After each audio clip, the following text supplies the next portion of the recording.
Hey, Wolfies, are you ready for the bite? That song was really special. And I always like finding Stydia songs. So is that your ship then? Definitely have some listeners who will be excited to hear that. For sure. That's how Jackson Whitmore learns that we don't grab people without their consent. Kate, what's it like sharing your name with a psychopath? And this, my friend, is the episode in which a ship was born. A magnificent ship. At the same time, a kink and a survival tactic that you have. Just being able to find so much joy in Teen Wolf. Welcome to Return to Beacon Hills, a Teen Wolf rewatch podcast. I'm one of your hosts, Kate Colvin, and I'm joined by Kalissa and Will. And Will Wallace. Every week, we'll be watching and talking about the hit MTV series one episode at a time. And this week, we're talking about Season 1, Episode 4, Magic Bullet, one of my favorite episodes. If you're watching Teen Wolf for the first time and you're worried about spoilers, have no fear. This podcast is broken up into two sections, Alpha and Beta. The Beta section is for first-timers who are just now finding this awesome series and don't want to be spoiled about what's to come. The second section, Alpha, is where we go full spoilers and talk about not just the current episode, but the entire Teen Wolf series, as well as its place in the fandom. In the show notes of your podcast app of choice, you'll find time codes for the Alpha and Beta sections. Follow us on Twitter and Instagram at RTBH Podcast, as well as on Tumblr and TikTok at Return to Beacon Hills.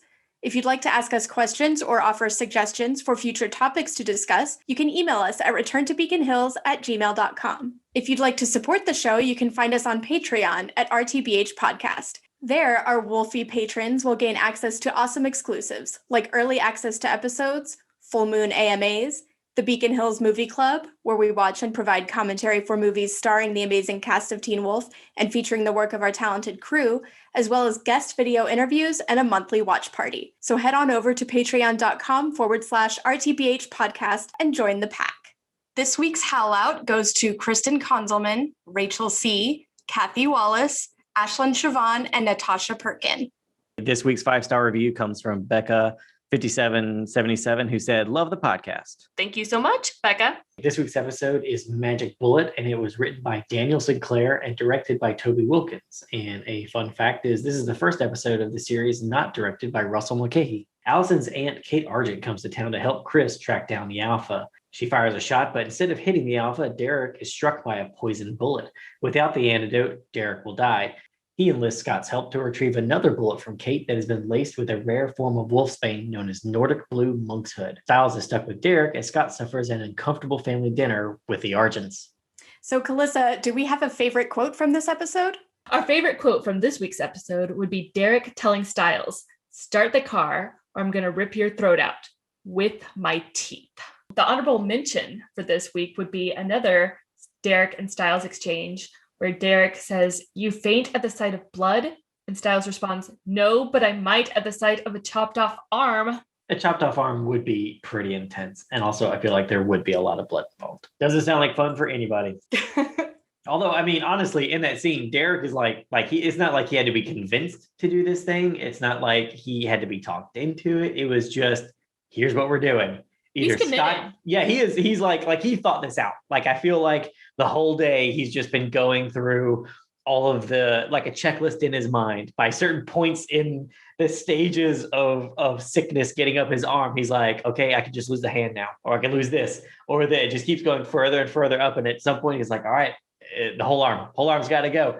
And he's just ready to do it. There's like no ifs, ands, or buts. And he's just like, get to chopping. I love Derek. And I love that he will commit to an idea, even bad ideas, as the show goes on. But he just commits. He does. He's not wavering. No, he doesn't second guess. He's like, is this what we have to do? Then we do it. That's right. That's all he needs. You know, he's just like, whatever will help the situation or whatever they believe will help the situation, he will just dive headfirst into and then deal with the consequences later with just one stumpy arm. So, but okay. So in that scene, Derek says it'll heal. Now, was he saying that it'll just scab over and be a stumpy? Yeah, yes. I think it's yes. Yeah. Because if it was just a matter of that? I feel like if it was just a matter of like, okay, if you top it off, I'll just grow another arm, he would have done that right away instead of waiting Right. like 8 hours later first got to In come hopes through. that he wouldn't Yeah. have to. I mean, he could have cut his own arm off at any time. Right, but I think Yeah. that like that's Kalissa's point is Oh. that if he thought it was going to grow back, I feel like he is the sort of person who would just be like, well, my arm's got to go, but it'll grow back and chop it off. Yeah, he totally would, I feel like. But knowing that he would never get it back, I think he was like, that's going to be my last resort. Okay, got it. If, let's say, in an alternate universe of this show where he did cut his arm off and it did grow back, would it be like that little baby hand in Deadpool? You know, when You're the worst. Notice Will was the only one who wanted to laugh at that. His face the entire time. You can't see him, but he was just so on the edge of wanting to laugh. He was so excited about the joke he was about to make, too. I bet it My feels huge in goodness. that hand. Oh. Anyway. I So, was wrong before. You are now the worst. so I this, actually have read fics like that too, that were like what would have happened. And I was like, should I? oh, I thought you were going to read ones about like Deadpool's tiny hand. No. What? No. Does that exist? No, that's That has to I it exist. definitely Everything exists. exists. It exists. So this episode starts with a woman driving her car when she gets attacked by the Alpha. But little does the audience know that she's fully prepared and she just breaks out the big guns with special bullets even. It's a fantastic opening scene. I feel like this is the type of teaser that Teen Wolf excels at, and which many episodes will have, you know, where it's just something super creepy and then it has a turn. Yeah. Jeff in the writer's room was very conscious of, and he always wanted us to look for, how can we change the scene? Like, can you give us what's the thing everyone expects, and then how can we twist it? You know, and definitely this moment right here where it's like you think the Alpha is just going to attack this poor defenseless woman, and then she's totally got all the guns. You know, and she's even like screaming, come on, to the Alpha. Like she's totally ready for a fight. You know, She's full Joker over there. Yeah. No, absolutely. And who we discover this to be is Kate Argent. This is Allison's aunt and Chris's sister. And she seems very intense from the beginning. It's a perfect character introduction for her, and such a fantastic, like just in general, like you said, it's a very fun introduction because they completely twist our expectations. But yeah, it's just so fitting for her character because, mild spoilers, she's batshit crazy. Yeah. She is insane. She is truly Teen Wolf's pure chaotic evil. And I remember reading something, I think probably on Tumblr, from a fan that was like, there is something kind of interesting about getting to see a woman getting to be pure chaotic evil, because all of those archetypes are typically male, like the Joker. And this is one of the very few examples, I feel like, of a female character that's just evil to the core. Someone that you can't reason with. You can't really bribe or blackmail. You certainly can't blackmail because she has no shame about anything. You really can't bribe.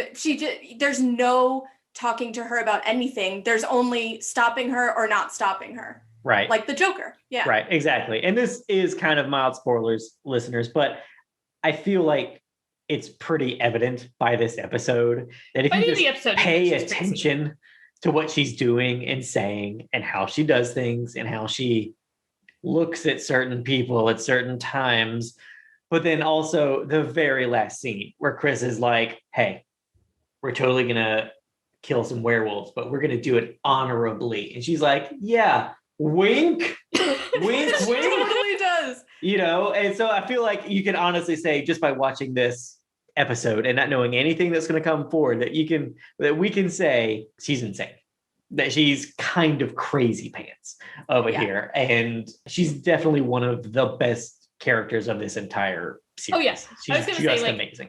I find her to be so appalling, but also, yeah, one of my favorites because she's just incredibly well written and something, yeah, like Kate said, we don't see a lot. A woman just getting to be that crazy evil person.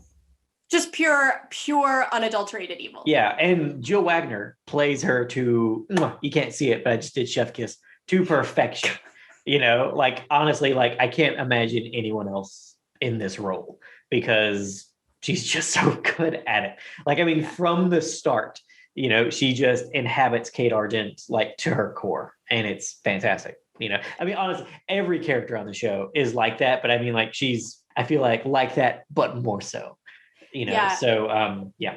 I like that she plays most scenes like she's biting back a laugh, which I guess is just again a Joker connection, but that's how I feel about her character. Most of the time it looks like she's biting back a laugh. And to me, that's exactly who that character is that she's just like, no matter what's going on, she's enjoying herself. Yeah. She's charming and flirty even whenever she's like threatening someone. Yes. It doesn't matter if she's trying to like, you know, play herself off as just being like, I don't know if she mostly even pretends to be sane. I don't think and she reasonable does. to anyone. Yeah, no, I don't think so at all. And you're absolutely right. Because I mean, the scene at, you know, we're going to jump ahead, but the scene at the end of the episode when she's confronting Scott, you know, where she's threatening him, you know, but saying, you know, but really you're kind of rude like things. yeah, but at the same time, you're like, I don't like this. Do I want her to search me? You know, type of thing where it's like, this seems like it could be okay. But in the back of your mind, your lizard brain is just run because something awful could be about to happen right now. I feel like she's kind of like the personification of the scorpion and the frog. Yeah. Where it's like, oh no, it's totally awesome. And then she hurts you and you're like, well, what'd you expect? You know, it's like, I never lied to you, you know, and all this type of stuff. So, but she's just a great character. Awful, but infinitely watchable. Yeah. Like, you're like, oh, she's doing awful things, but I can't look away. Definitely. You know? So, Will, would you like to talk about the blanks that were used in the scene? We use blanks throughout the series, but just not all the time. So there are a lot of times where we have people pretending to shoot a gun just because the scene, it wouldn't be safe with how the scene is choreographed, or like if we're shooting in such confined space. So, you know, shooting blanks, you know, because blanks, while they're not bullets, they're still very dangerous and they are incredibly loud. I remember, I think it's like in season 5 or 6 where there's some gunfire. And I remember we actually had blanks on the set. And I remember sitting at Video Village and we all had our ear protection on and we're watching the playback. And through a wall, I could feel the concussion shaking my shirt of just the bullet, because it was inside of another set that I won't tell you about that. But I mean, there's a guy firing an automatic weapon, you know, like he's firing crazily because of some stuff that's going on. And you could just feel it like just rattling my shirt, you know, through a wall. Intense. It was intense. It was totally awesome too. And I shot a video of it and put it on Twitter and it was awesome. Yes, but there are just sometimes like sometimes you'll see characters like fire our gun right into camera and stuff like that. And that's not blanks. You know, it's just too dangerous to do something like that now. So we would use what's called a plugin, which you do in post, where it's either artificially generated or someone has shot a gun like against a black backdrop and then just kind of copied and pasted and just kind of cut out the muzzle and put it on top of another gun. And so sometimes you have to do that just for actor safety. But there are plenty of times, like in this episode and more episodes coming up in this season and throughout the course of the series, where we are shooting blanks and it looks dangerous and crazy because it's dangerous and crazy. So, but what's also rough is that Kate is hunting a werewolf. You know, she believes she's hunting the alpha, but she ends up getting on the trail of Derek and she shoots him with a magic bullet. The alpha is there too. That's right, because Derek's hunting the alpha. He's also, yeah. That's right. Derek is also hunting the alpha, and she shoots him instead of the alpha. And it's a magic bullet that leaks blue, misty, smoky stuff, and it looks just awful and painful. And awesome. And totally awesome. And totally awesome. And Scott sees this. No, so I'm sorry. Scott doesn't see the shooting, but he sees Chris and Kate talking about shooting one of the wolves. And Chris is like, how long does the wolf have? And she says like 48 hours max. And then Scott goes home and goes to bed. He does. Just apparently hoping that's the alpha and not Derek. He does. It is a bit crazy that he hears this and he knows of 2 wolves in the entire world. And one of them's a monster and the other one is a handsome local boy. And, and he doesn't just pick up the phone and be like, hey, Derek, you didn't totally like get shot tonight, did you? because he would have discovered that he did totally get shot that night. And yes. I'm sure Scott thought to himself, I know of 2 wolves. Do I care if either of them is dead? Right, exactly. Like, if either one of them has 48 hours to live, regardless, I'm going to bed. It solves half my problems. Tomorrow. Yes, I have lacrosse tomorrow. I have more important things to think about. Poor Derek. But poor Derek, his life is so hard. It's very hard. Like, he is constantly struggling just to almost just stay ahead of not dying. And then Kate comes around and just shoots him with a gun. And his arm gets all gross and gnarly. He's got to maybe cut it off. And poor guy. Just poor guy. And he comes a hard time. He does have a hard time. And he comes to school the next day looking for Scott because he needs Scott's help.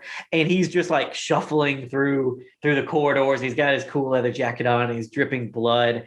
And he just looks like death. Like he looks like that 48 hours is coming real fast for him.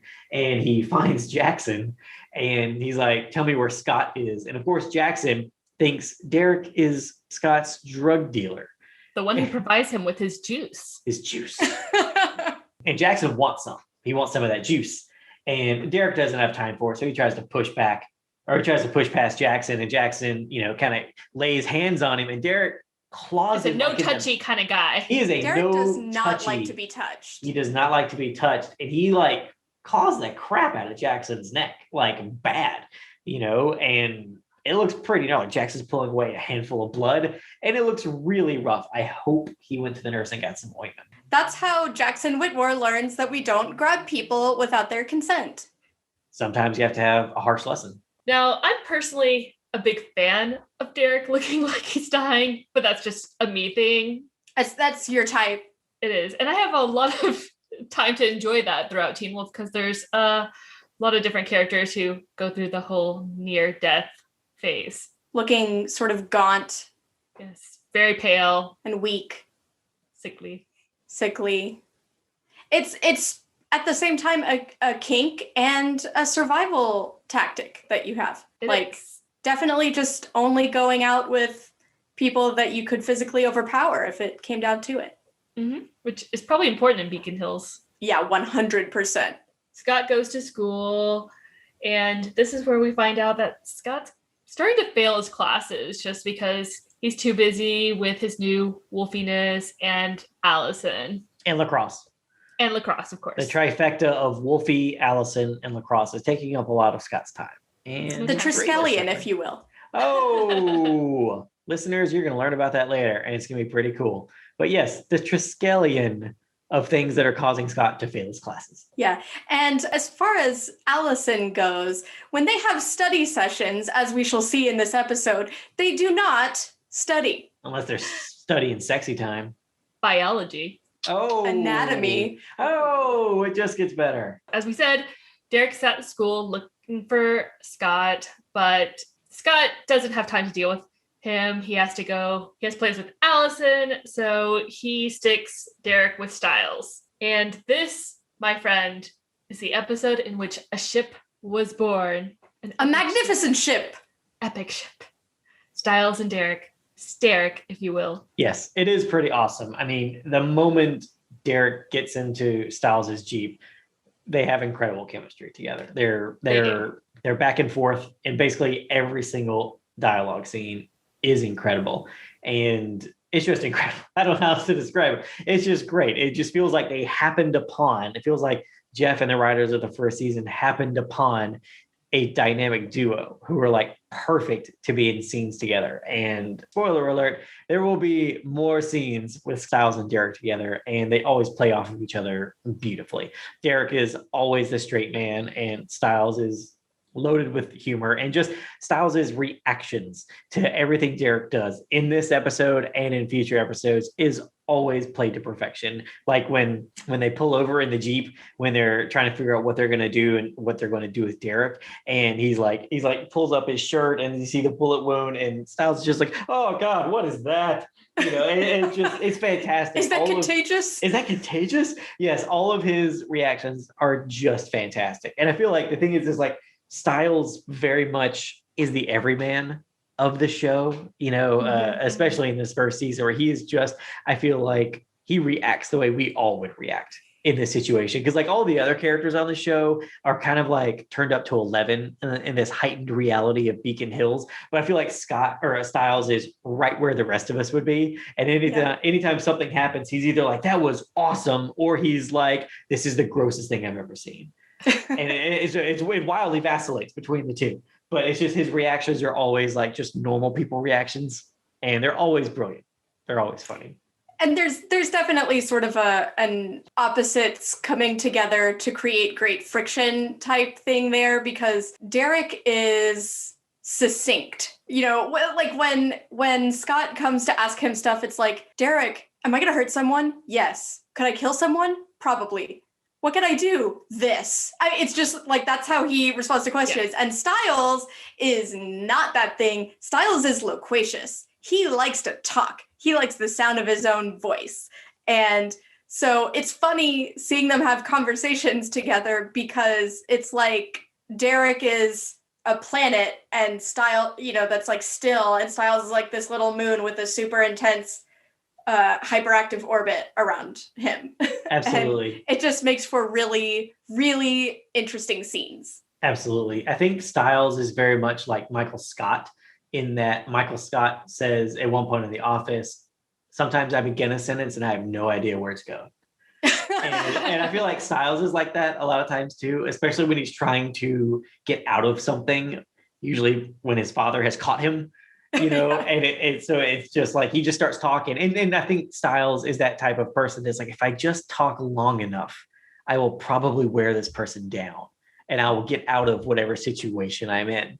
Doesn't always work, but you know, he is close sometimes. Whenever we were interviewing Alyssa Clark, one of the writers of Teen Wolf, she actually said that Jeff actually gave Dylan O'Brien the chance to riff on a lot of his lines just because he's just so naturally funny. Dylan O'Brien is very funny, and he has great comedic chops and great improv chops. So, I mean, and that's great when you have a character like this who is so intense in a word, but also who uses his mouth to get into trouble, but also to get out of trouble. So it's a great mouth.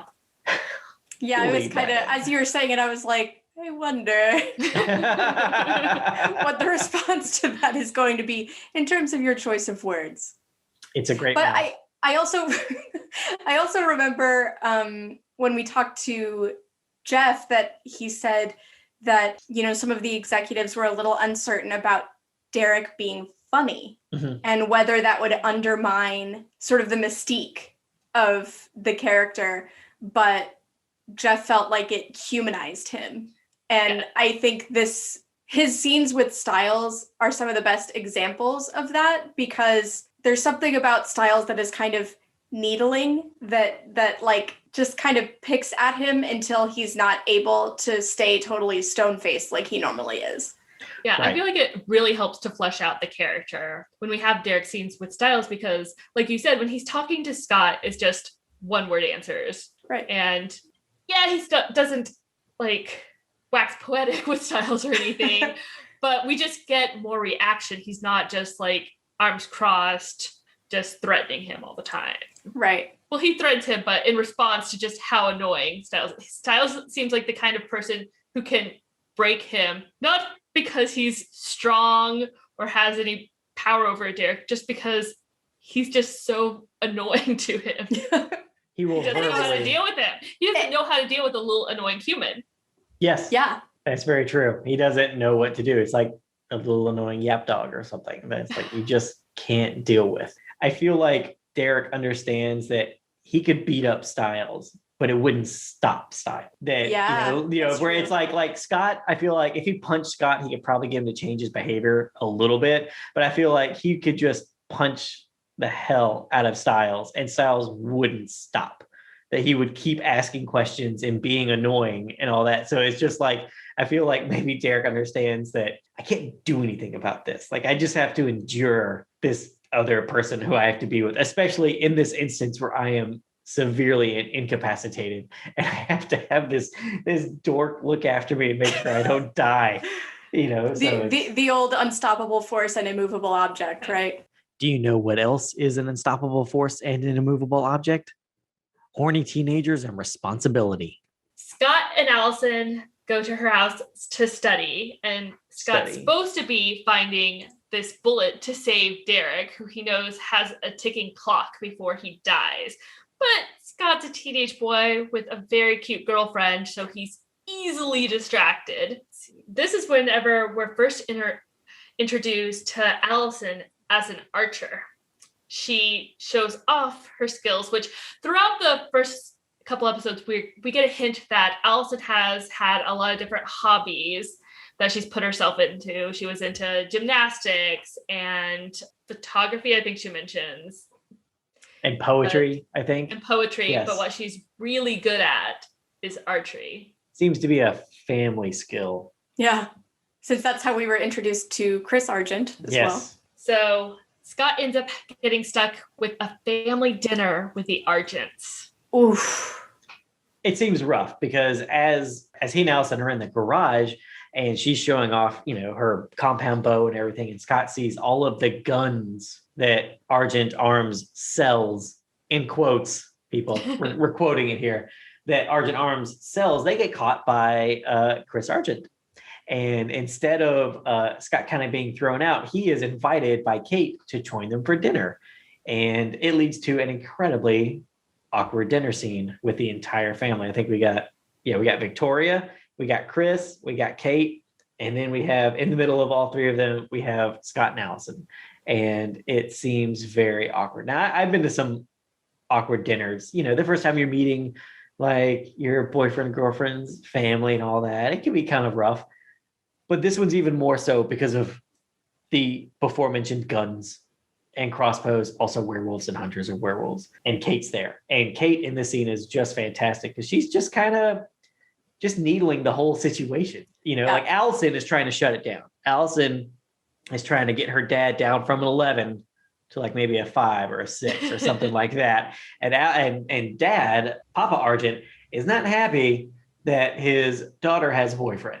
And so he's just asking Scott if he wants to have some beer or tequila. And then he sort of not makes fun of, but he calls out Scott's performance on the lacrosse field when he made the winning shot in their final game. And then Kate just keeps asking questions that keeps needling Chris, but also kind of trying to get more information out of Scott, and Allison's trying to cover for him. And it's just incredibly awkward all around. And Kate, I believe, asks for a little more information on lacrosse as a sport, yes, which Scott tries to provide, although she then says what you're describing is a different sport called field hockey, and it's just very uncomfortable for poor little Scott. When she finally understands how it works, she says, "Sounds violent. I like it." And that's red flag. Major red flag. Red flag number 1. Of which there are like many. Well, at least this is red flag number 1 that Scott's involved with. Okay. That Scott is kind of seeing. That is like number 1 of this night that he is in. And there's going to be a couple more. There's going to be some more. And the others are more of a sexual harassment nature. Yes. So Kate has a type, and that type is underage boys. Correct. This is minor spoilers, but yes, there is some of that later on that we learn about. But in this episode, it's very clear because Kate catches Scott when he's poking around looking for that magic bullet. And, he says, "Oh, I'm sorry. I didn't mean to go in there. I'm looking for the bathroom." And she points him in the right direction of the bathroom. And as he's walking away, she totally checks him out. And it is so very gross and uncomfortable to see. But again, dear listeners, Kate's a monster. Yes. We she calls just brown eyes. Yeah, brown eyes. Every time. I think I wrote that. Yes, in the notes where I put yes, this is the first instance where she calls Scott brown eyes. And then I wrote, "I am very scared for Scott." Yes. I'm very scared because, nicknames are fun. They can be cute and all that. But then I just feel like any nickname that comes from Kate is just I need an adult right now that is not Kate. Yes, to protect me. Yes. Everyone needs protection from Kate. It doesn't matter who it is. Everyone needs protection from Kate. But luckily, Scott, instead of going to the bathroom, he finds Kate's room. And in her bag, he finds the magic bullets, the bullets we're talking about. And the bullets are in this like really cool, it looks like a hand-carved wooden case. And on the top of it, it has Latin. Is that right? Was it Latin? Or is it French? Is it French? It's French. It's French. In French on this box, Scott translates the words, and what he discovers is that it means, or that it translates to Nordic blue monkshood, which is a very rare form of wolfsbane. And we've already established that wolfsbane is not good for wolves. And so Derek has been shot with a very potent and rare form of wolfsbane. And we've already seen what it's doing to him, and he's starting to run out of time. So Scott slips one of those bullets into his pocket, and he has to unfortunately head back to dinner because he is just not escaping this awkward dinner. Awkward and scary. It is scary. There's a lot going on in this scene. And Chris gives this fantastic but also horrifying speech about a rabid dog he has to put down. You know he's probably not talking about an actual dog. That's what makes it just so horrifying to listen to.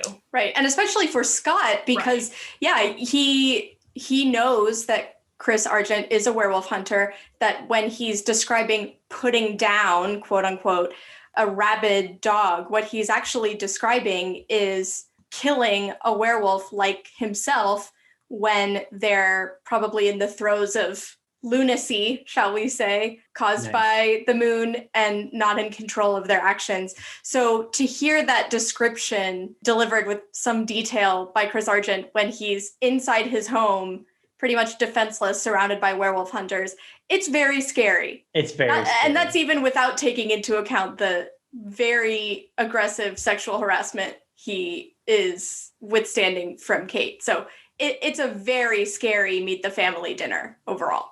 And while all this is happening, Derek is just getting worse and worse. I mean, Stiles calls Scott to tell him that Derek is starting to smell like death. It's not good. It is not looking good for Derek at all. And they've got to figure something out real fast. And what Scott suggests is that Stiles just takes Derek to the animal clinic because it's the only place they know where they can be alone because they know that Deaton is gone for the day. And so that's where Stiles and Derek go. And in the process, Derek is losing blood, but also he starts losing clothing. One of those is bad, one of those not so bad. So it's kind of like a trade-off. It's a trade-off, total trade-off. And then, so Scott knows that Derek is running out of time fast, and he's finally able to inch his way out of this super awkward family dinner. But before he can actually get through the doorway, Kate stops him and accuses him of stealing something from her bag, which he has done. We know this for a fact, but it gets pretty intense when she's accusing him of stealing something. He's totally a deer in the headlights. He does not know what to do. He's very intimidated. Just a trembling little puppy. And I don't mean that in a way that's disparaging towards werewolves. He has puppy energy, and Kate is just bearing down on him. And even worse, Kate's bad enough. Kate alone would be bad enough. But then there's Argent standing right next to Kate. So he's getting it basically with double barrels at that time. And it looks like he's going to get caught because she's like, turn out your pockets. But then what happens? Allison decides to step in and save poor Scott by revealing that she was the one who had been in Kate's bag and she had taken a condom out. Oh, shocking. And I think it's safe to say that this is my favorite Scott embarrassed moment of the entire first season, because when he sees it, he just looks away and almost pushes his face into the door as if he could just melt himself through the door and out of the house. And it is just fantastic. And Chris looks suitably embarrassed, and Kate looks embarrassed, but I feel like there's a hint of she's a little bit proud. She looks like she's gonna be high five to exactly. Allison. It's really funny and it's great. And so it's a great end to the scene, because the scene, like we've said before, many scenes in Teen Wolf where it's super intense and then you get the great turn,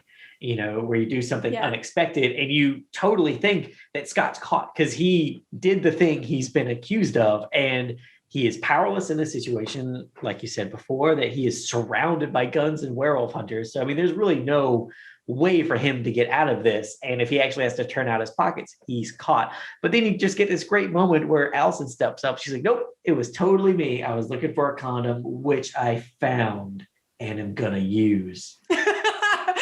once again, Allison has game. She does. Mean, you had, during the double date, not group date. Oh my God. She tells Scott to think about her naked. And then you have this scene where I guess she's been thinking to herself, well, we might be boning down soon, and I believe in safe sex. Well, Lydia is actually the one who tells her to wear a condom. That's true. Lydia is very much about safe sex. And then Allison, kind of oddly, if you ask me, thinks to herself, where can I get a condom? I know, from my aunt's bag. I don't know why she didn't just ask Lydia. Because Lydia would have totally without given her question, has condoms that she would give Allison because she too believes in safe sex. You got to get you some, but you got to do it safe and smart. That's right. No glove, no love. No glove, no love. After I lost my virginity, one of our friends gave me like a little, like, basically congrats on the sex. And here's like a bag of like everything, like safety and everything you would need. Is this Chantel? No, it was E. Oh, that tracks too. Yeah. And I just feel like Lydia would do the same for Allison.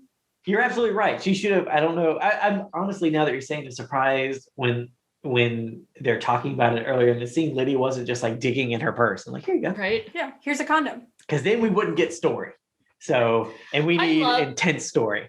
I love Lydia's sex positive outlook throughout the show. Absolutely. Yeah. And it gets, we get kind of more context on that later, which is great. Yeah. Fantastic. The show all around is very sex positive. Chris doesn't seem to be more threatening once he finds out they're going to be having sex than he was throughout the rest of dinner. Right. It's not like, let's break out a gun and threaten you, Scott. That's very true. Polishing it while talking to them. Yeah. That is a total like Chris Argent thing to happen at some point where he's just like questioning someone as he's putting a gun together or like cleaning it.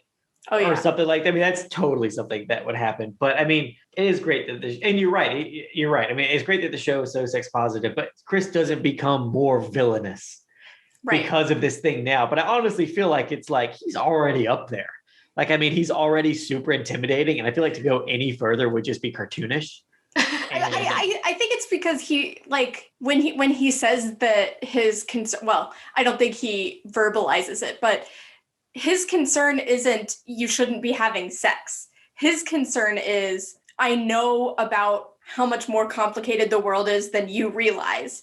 And I'm still trying to find some way to protect you from it. But it's not like a sex-phobic thing. It's not about sex. It's about what he knows about the world that she doesn't know. You know? Right. It is almost like that thing where he thinks that Allison is like, Allison's keeping a secret. And he's racking his brain trying to figure out what it is. And he's like, she knows us. Like, she knows all the things we've been keeping. Oh my God, what are we going to do? How are we going to explain this? And then she's like, I had sex. And he's like, oh, is that it? Oh, and you were safe about it? You were safe? Oh my God. Well, hey, we raised you so well. It's that type of thing. So you're right. It is that type of that type of story element where it's like Chris knows so much more that normal adult parenting stuff is just kind of like kiddie stuff. It's chill. Yeah. He's like, this ain't a problem, but don't you dare bring home a werewolf. So little does he know. Little does he know.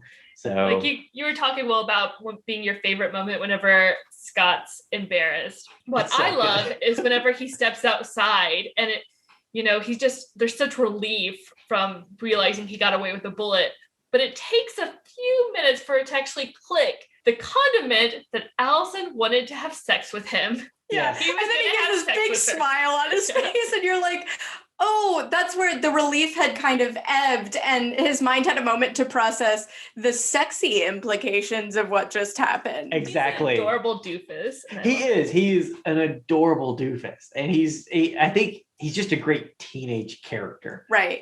Especially put into this elevated situation where he's like, I didn't die. That's so good. Wait, my girlfriend wants to have sex with me. Right. Where it's just, and he's just like, he just has this big smile on his face. He feels like a real teenage boy. He does. He feels like a real teenage kid that you would meet. And like his reactions are all, this is how a kid would react to this situation, and it's just wonderful. I feel like these are just these wonderful little pops of levity in the middle of an episode that is very intense, because we have a character who's like knocking on death's door at this exact moment, but it's just, you get to remember, because it's so easy, I think, to forget when you're dealing with werewolf hunters and alphas and all this, because it's like the stakes are up to 11. End of the world stuff that he's dealing with. But then it's like, but you remember, he's just 16. He's just a kid at the end of the day, so you get these little wonderful moments of levity where he's embarrassed and just trying to,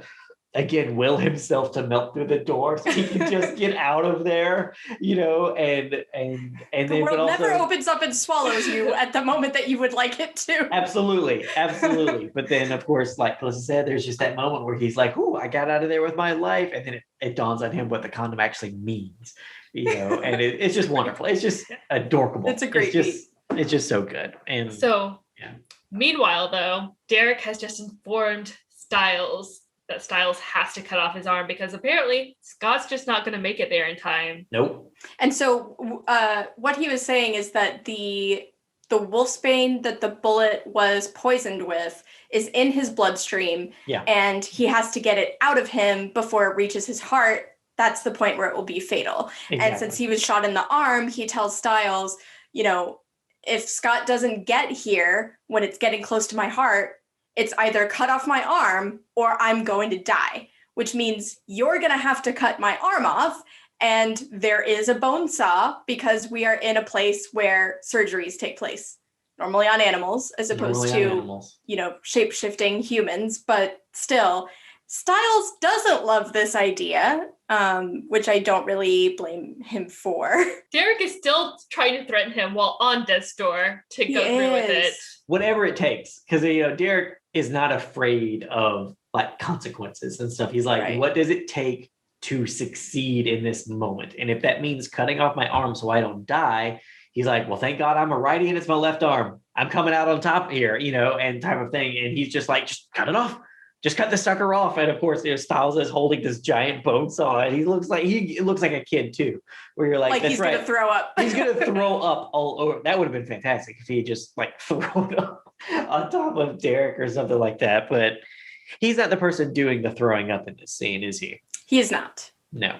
Derek throws up. Derek coughs up what looks like black blood.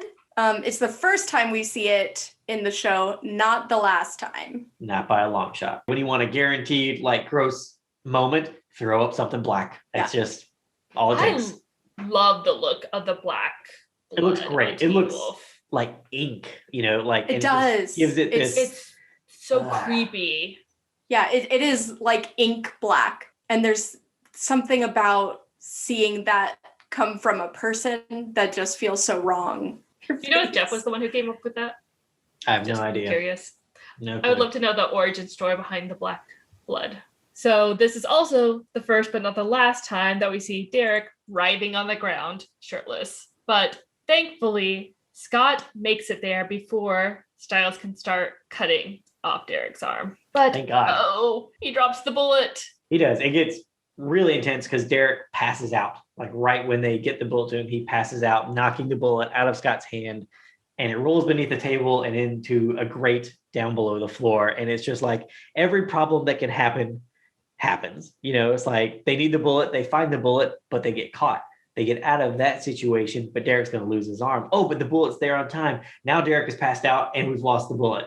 It's Murphy's just Law. It's Murphy's Law. It's wonderful escalation. And that's definitely something that Jeff loves. He loves escalation. That every time whenever you have a win, you have to have a turn as well. You have to, it's like, hey, we got the thing we want, but now there's a new problem. And now we solve that problem, which leads to the next problem. And it's just a fun ramping up of tension.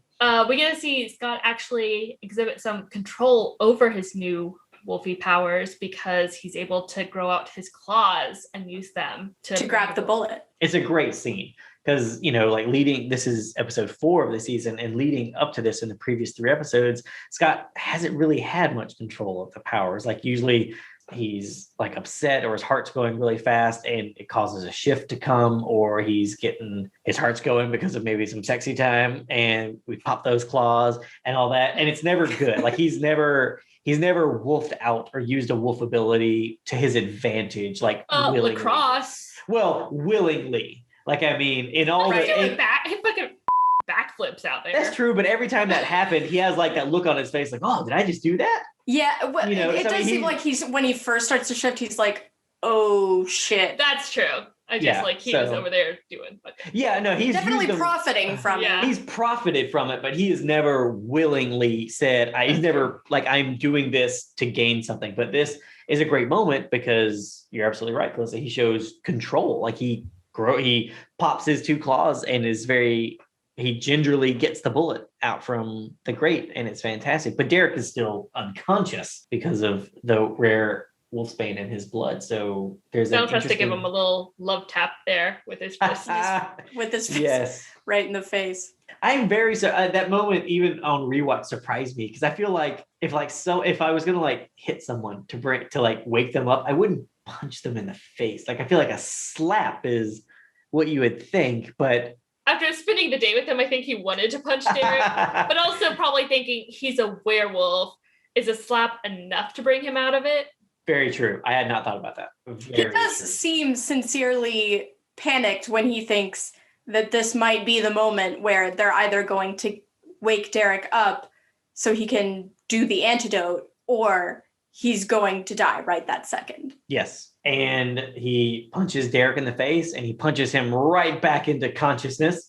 And Derek isn't even groggy. He doesn't even need to take a second to reorient himself. He just snatches that bullet out of Scott's hand. And with his teeth, he rips it out of the shell casing. Excellent. And so it's fantastic. And so like wolfsbane comes out of the bullet portion and he just jams it right in that hole. Like, I mean, like we see like a close up, he is just jamming his finger into that hole. And it makes my spine chill every time I see it. Cause I'm just like, oh God. It just looks awful and painful. Really has to dig into that wound. Yes. With the thing that caused the wound in the first place. That is confusing. I'm a bit confused by that bit where he lights it on fire.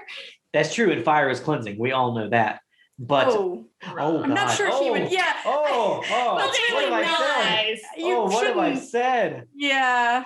Oh, Derek would rip my throat out for that one. Oh yeah. But I didn't. I'm sorry. I'm sorry, Hale family. Sorry. Well, I can't hear that because they're a pile of ashes. But wow. I'm just making it worse. But yes. So he jams the wolfsbane into his arm and then lights it on fire. And it kind of does this. Wait a minute. He lights it on fire first. Yeah. And then jams it into his arm. I'm misremembering. I thought it was the other way around. That's right. Yes, he lights it on fire, jams it into his arm, and we see kind of like the poison kind of recede out of him. And yeah, like his veins were kind of black. Yeah, like blue-black, and it was very gross. I don't know who did the makeup for that, but it looked really, really cool. It looks awesome. It looks great. No, it looks really good. And it just looks like, just cut that arm off. It's just, come on, let's just cut that arm off. Is this worth it? But apparently it was worth it because it worked and it's fantastic. And Styles says, that was awesome. And then he has to deal with his inappropriate boner. And then, and then Scott, I think Styles is like, are you okay? And Derek gives him an expression that I think is meant to convey, obviously not. What kind of stupid ass question is that? And then Scott sort of kills the mood by being like, well, hey, I saved your life by bringing that bullet. So now don't ever talk to me again. I hate you, or something like that. And then kind of says something like, if you try to talk to me again, I will go to the Argents and tell them about you. He actually says they're a lot freaking nicer than you. And I'm like, footage not found outside of Allison? That's true. Yeah. That's true. The only one who's been nice to you is the one that has been making out with you really hard. All the other ones are scary. All the other ones are scary. Like, Chris has already attacked him. Chris just doesn't know it was him. He doesn't know. And he kind of did some light threatening through. I guess Victoria hasn't played much part yet. But she just looks intense. But she looks intense. Kate, she was very intense. And she did like say like, oh, I don't know if you're just stupid from like when she thought she was mean. She was mean. It was mean. Very mean. But yeah, so I don't know why he thinks they're a lot freaking nicer than Derek. But he has some kind of blind spot with Derek. There's something about Derek that he just cannot. Probably because it took 3 episodes to tell him that he wasn't the one who bit him. Yeah. Yep. I feel like communication issues are a thing we've discussed in the past, and might be a Derek problem. is so bad at words. He's succinct with them, but they are bad words. So Derek says he can show Scott just how nice the Argents really are. And what cesspool of awful things do we go to? An old folks' home. And this is where we meet other surviving member of the Hale family, Peter Hale. Derek's uncle. He's the only person who survived. But did he survive? Half of his face is scarred up. He's like a Batman character. Fan of the opera. That's better. So Peter is in a vegetative state and has been for the amount of 6 years. For the last years. 6 years. 6 years. He says it in the scene. He says 6 years. Peter has been in a vegetative state for 6 years since the fire happened. And it's rough. And Derek is like, this is how nice the Argents are. This is it. This is what they did. They burned down a house filled with women, children, and men, not all of whom were wolves. But of course, Scott is kind of being a jackass because he's like, well, they probably had a good reason for it. Yeah, Scott said, he says something that I feel like it's hard for me to forgive him for this because, he says, well, they must have had a reason to burn down your house and kill your entire family. Yeah, and I think it's still not obviously smart on Derek's part, but I do think that gives us a little insight into why Derek didn't immediately tell Scott that he wasn't the one who bit him. Because when they have that first conversation before they're interrupted by the hunters, Scott doesn't ask him, did you bite me? He just says, being a werewolf is the worst thing ever. And I think Derek gets a little triggered, a little offended on behalf of his people. Because as we learn, Scott is a wolf because he was bitten, but Derek is a wolf because he was born that way. Right. And that's true of the rest of his family, his siblings, his parents, his uncle. They're all born wolves. You know, they are what they are from birth. And so I think he gets distracted from sort of the important thing at hand, which is telling Scott, I'm not the one who bit you, and instead gets really riled up about, you know, how dare you say such things about my people? And then the conversation gets derailed by, you know, arrows and stuff. But yeah, Scott in this scene, he's just, I guess it's just his sort of bias in favor of Allison and her family as opposed to Derek and his family. But yeah, Derek has just said 11 people were trapped inside this house as it was lit on fire. With kids. With children. And also, you know, werewolves heal very quickly. So it was probably not a quick death. I never even thought about that. Yeah, and to say that, you know, because you're right, wolves heal pretty fast, you know, but to see Peter, like, he's been like this for 6 years. So the fire must have been so awful that he hasn't yet healed. Right. That 6 years, like, I would assume he is healing on some level, but if it's taken 6 years just to get this far, right. I mean, how long is that going to take? You know, and it's just like, that's how bad it was, you know, but again, children. Yes. Children were there. Some of whom were human. Yeah. And so, yeah, just like it goes a little bit toward explaining why Derek thought it was a good idea to try to threaten Scott into not playing lacrosse or not being around Allison, because in his mind, he already knows what the consequences are. And so whatever he has to do to get Scott to understand, or whatever he has to do to get Scott not to reveal the fact that he's a werewolf and get his own family and friends killed, is worth it to Derek.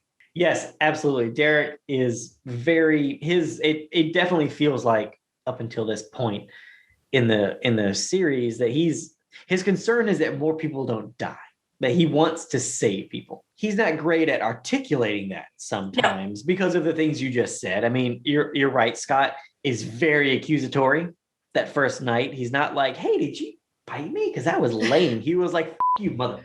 Exactly. And you're right. And Derek's like, oh, well, let's pump the brakes, and then arrows and guns and all that. But you're right. I mean, Scott is very accusatory. I mean, was it the previous episode? He like goes to Derek's house. He's like, I know you can hear me. You ruined my life. Stay away from me, and all this type of stuff. And so he's just like assuming all these things, which is upsetting. You know what I mean? Like, I feel like we all, if someone just throws accusations at us, it's like, hey, you murdered your sister. Exactly. Yes. Asshole. Yes. We all know what that's like. It's not fun. And, so that instantly puts you on the defensive. So, Right. I mean, in most of, if not all of the scenes between Scott and Derek, Scott's pretty accusatory immediately. So, and Derek's on the defensive, and I get it. He still could have said like, hey, brah, I totally didn't bite you, brah. Oh my God.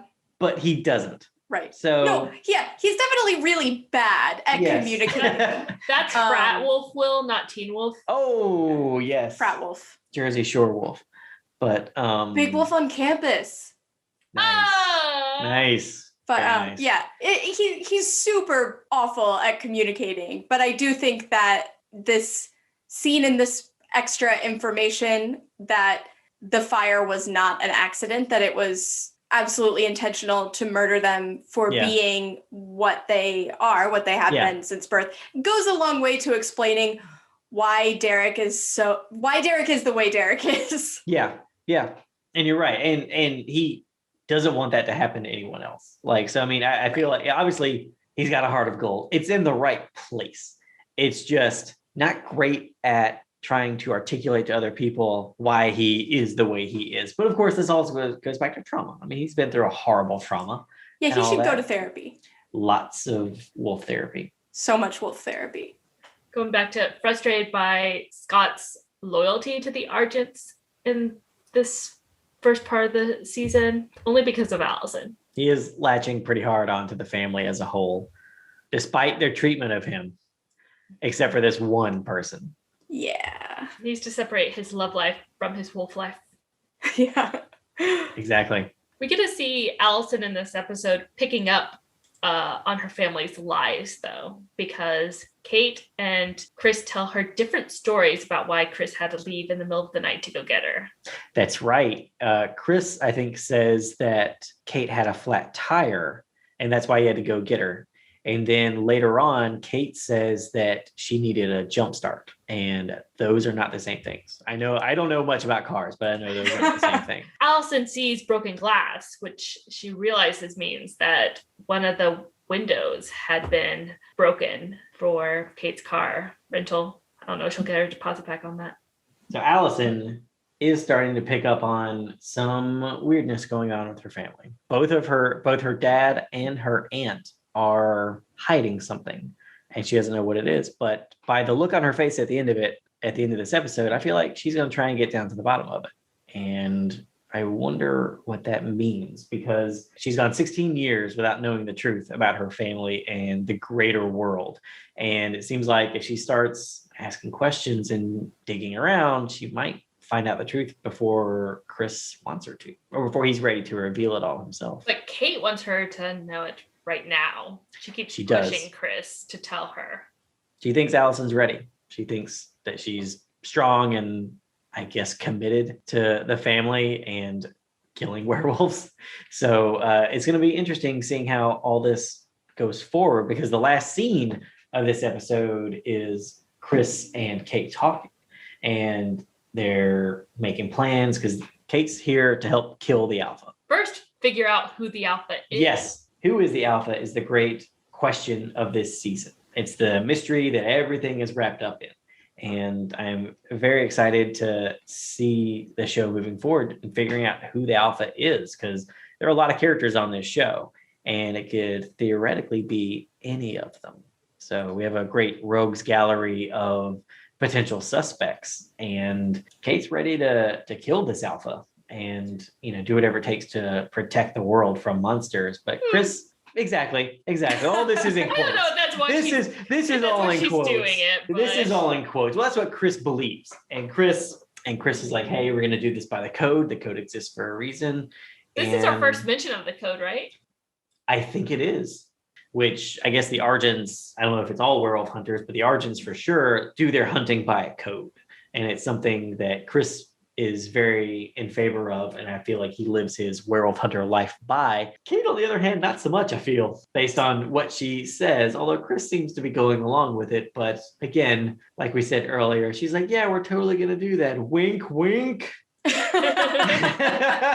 And then she lights a big fire dramatically. Yep, dramatically. So it's, I feel like some bad stuff's going to come from Kate in this season. Yeah. And probably some people are going to get hurt. And I'm not excited to see who gets hurt by Kate. So I actually have the sweater that Kate wears, the blue guest sweater with the shoulders cut out, and I love it. I got it from the Teen Wolf wardrobe sale whenever the show was over. that's right. When the show ended, the costume department sold off a lot of clothes. And And Kalissa Will took me there. That was awesome. see if we can put up some pictures from that on our Yes. Instagram of the costume department tour. But yeah, we sold off some clothes, and I think all that money went to charity, and it was cool. It was really, really cool. I think, did we sell off Roscoe too? So I heard that Dylan O'Brien took Roscoe. Oh, I don't know. It would have gone for a lot of money, I'm sure. Don't I have pictures of the both of you sitting in Roscoe? Yeah. Yeah. That was Like from one of the our very first set first- tour? That was our Very first. Was that the very first? Oh, fantastic. We'll definitely have to put that up on the Instagram too. No, yeah, that was great. That was a great picture of y'all in Roscoe. Roscoe was really cool. Great looking Jeep. It did not run for shit. It was very finicky. Like, just sometimes it worked, sometimes it didn't. And the mechanics were like, we don't know what the problem is. It's just a POS. It's just not good at all. But So there was But just it the looked one great. of them. yeah, just the one. I know a lot of other shows have multiples of vehicles. Like I think there was like a bajillion Impalas by the end of Supernatural. Interesting fact, Teen Wolf had no money. So yep. So we had the one. So that's why it doesn't really get beat up that bad. A lot of times, like we bust up some windows and does flip it over, but that's a digital Jeep when you see that happening. Like you see like him lifting it up and that's actual Jeep, but then when it actually flips over, that's a digital double of the Jeep. Yeah. Because we just didn't have, but there wasn't another one. Like that was just the Jeep. And it's like, well, we can't mess it up because Styles no longer has a Jeep. Yeah, it So- seemed like you guys didn't have like a lot of multiples also when it came to like wardrobe. And I know like a lot of other shows No. would buy like sets for like, its stuff was dirty and Yeah. if you- No, I think we would have like the hero costume, like the hero, whatever that, whatever their outfit was for the episode or the scene. And then if there were scenes with stunts, then of course the stunt people got a copy of it. And then I think, so there might be like ultimately like 2 or 3 versions of one costume, but it's not like on some shows where it's like, we have 10. So it's just like, we can mess them all up to our heart's content. Because it's like, that's the shirt. And we have to like shoot like 9 more scenes with that shirt because we're shooting them out of order. Like episodes of TV, like movie, you don't shoot in order. So there are some times where you have, Scott or somebody like, no, it depends on like how bad it is. Like sometimes like if you have like a shirt get torn in a fight, it's like in the, when they're prepping an episode, they have the wardrobe meeting and all that, where they kind of break down the script by scene. And they say like, how bad is this fight? Like how messed up are the clothes getting? And then I just remember sitting on some of the scenes where they're like, just a slash, like one slash, and they're like, they have to be very strategic about it. Cause it's like, okay, we have 3 shirts. That's all we're going to get for this. So you have to like figure out like how far the degradation of the clothes go in the episode. Cause you're That's shooting out wild. of order. Yeah, it's wild. So you have to in advance decide how messed up a shirt is going to be so that then wardrobe can then go take that t-shirt and rip it up exactly the way the director wanted it to be ripped. And they're like, this is the shirt for scene 25. And here's the other version of it for scene 4. So here's the before and here's the after. And then inevitably you're shooting scene 25 first and 4 at the end of the schedule. And yeah, so I mean, we didn't have a lot of money to do stuff like that. I'm very into Teen Wolf wardrobe, so I did notice that a lot of the shirts for the guys was more like Target brands. And I mean, sometimes you'd see that like every so often with female characters as well, but more often it was like Free People and not high end. It's like, you would not want to look at like Pretty Little Liars wardrobe. You cannot buy any of their stuff. It's insane. Yeah. And Schitt's Creek, obviously, since they were supposed to be rich beforehand. But yeah, I noticed like the guys were more affordable, probably because they did more stunts and needed more copies. It was stuff like that where it's like we can get this shirt from Target, we can get 5 for like $25 or something. So it was a budget thing, but also be like, can we go and buy a certain number of these in advance? Because I mean, like Lydia wore really nice clothes, and it's like, well, we can't get 3 of those. We can get 1 of those, and that's all you get for this episode. Still surprisingly affordable for a TV show. All right, Wolfies, that wraps up the beta section for Magic Bullet, and now we're about to dive into spoilers, not just for this episode, but for the whole Teen Wolf series. If you want to stay spoiler-free for all of the excellent stories to come, jump out now, and we'll catch you next week. But if this isn't your first time in Beacon Hills and you want to hear more, don't move a muscle. Here comes the Alpha. He's not looking so good, dude. Why'd you healing? I can't. It was a different kind of bullet. What, silver bullet? No, you idiot. All right, Wolfies, now we're going to jump over to our discussion with Laura Webb, the music supervisor of Teen Wolf. Let's have a listen. Laura, how did you get involved in Teen Wolf? How did this show come into your life? So I had been working on some other shows for MTV, and had been music supervising several series. And I had heard of that this was going to be the first scripted, and I loved the original film. And I put my name in the hat, and I said I'd love to be considered. And so I met they had already finished I'm sorry. The pilot had been shot. They had not chosen music. So I can't even remember like if I fully interviewed or not. Maybe they just picked me. I don't know. I can't even remember, to be honest. Maybe other people met on it. I can't remember, honestly. But I came on to the pilot, and I remember meeting Jeff and Russell briefly and just kind of suggested some ideas for the pilot. And then we were waiting to see if it would get picked up, and it did. And then they were like, oh, right. Yeah, you would help us with the pilot. So I had been on from the beginning, and let's see, I mean, they were filming in Atlanta the whole time. So I really didn't meet other than, post team, anybody on the crew. I didn't even meet until they finished filming. But I was working with post-production, and we were sending songs, cut to picture, and we were getting really positive feedback. So that was good. And so that's kind of how that came about. Yeah. Awesome. I wish I could remember more of that time period, but yeah, anyway, I kind of went after it because I was like, oh, that sounds fun. And then when I saw from the pilot, just a couple of scenes, even, starting to be pieced together, I was like, oh, wow, this is something really cool. That does seem to kind of be the consensus of people we've talked to, where it's like, everyone kind of has heard of the movie, or at least through pop culture references and stuff like that. But then when you see the show, you're like, this is something else. Like, it's not even close to what the movie is. But everyone's always been like, yes, I am into all of this. So it's so interesting that happens that way. No, totally. So what exactly does a music supervisor do? It's overseeing all the music aspects of the show. So it is, music after the fact, but it's also on camera production needs. If someone, when you're reading a script, right, and you see someone quoting a song lyric, you have to go clear that. Like, you can't just film that. That's intellectual property. So you have to go and clear that. Is there an on-camera band? So it's from start to finish, the music aspect, like anything and everything music, kind of anticipating needs, taking care of, the permissions. You have a budget, getting all those songs that make them, that you can afford them, and that you have everybody's approval to use the songs, because that can also often lead to, you can't use a certain song, or, like somebody might deny a song or whatever. So it's sort of, you're overseeing all of that, but coming up with the story to help, tell that story with music is the big fun part of the job. But there's a lot of paperwork and reading contracts, and the less glamorous side, because everyone just thinks it's like, you just make mixtapes. It's maybe 20%. And then there's a lot of politics and, just all that. And it's not your, I got really lucky on Teen Wolf where a lot of my personal taste did make it into the show.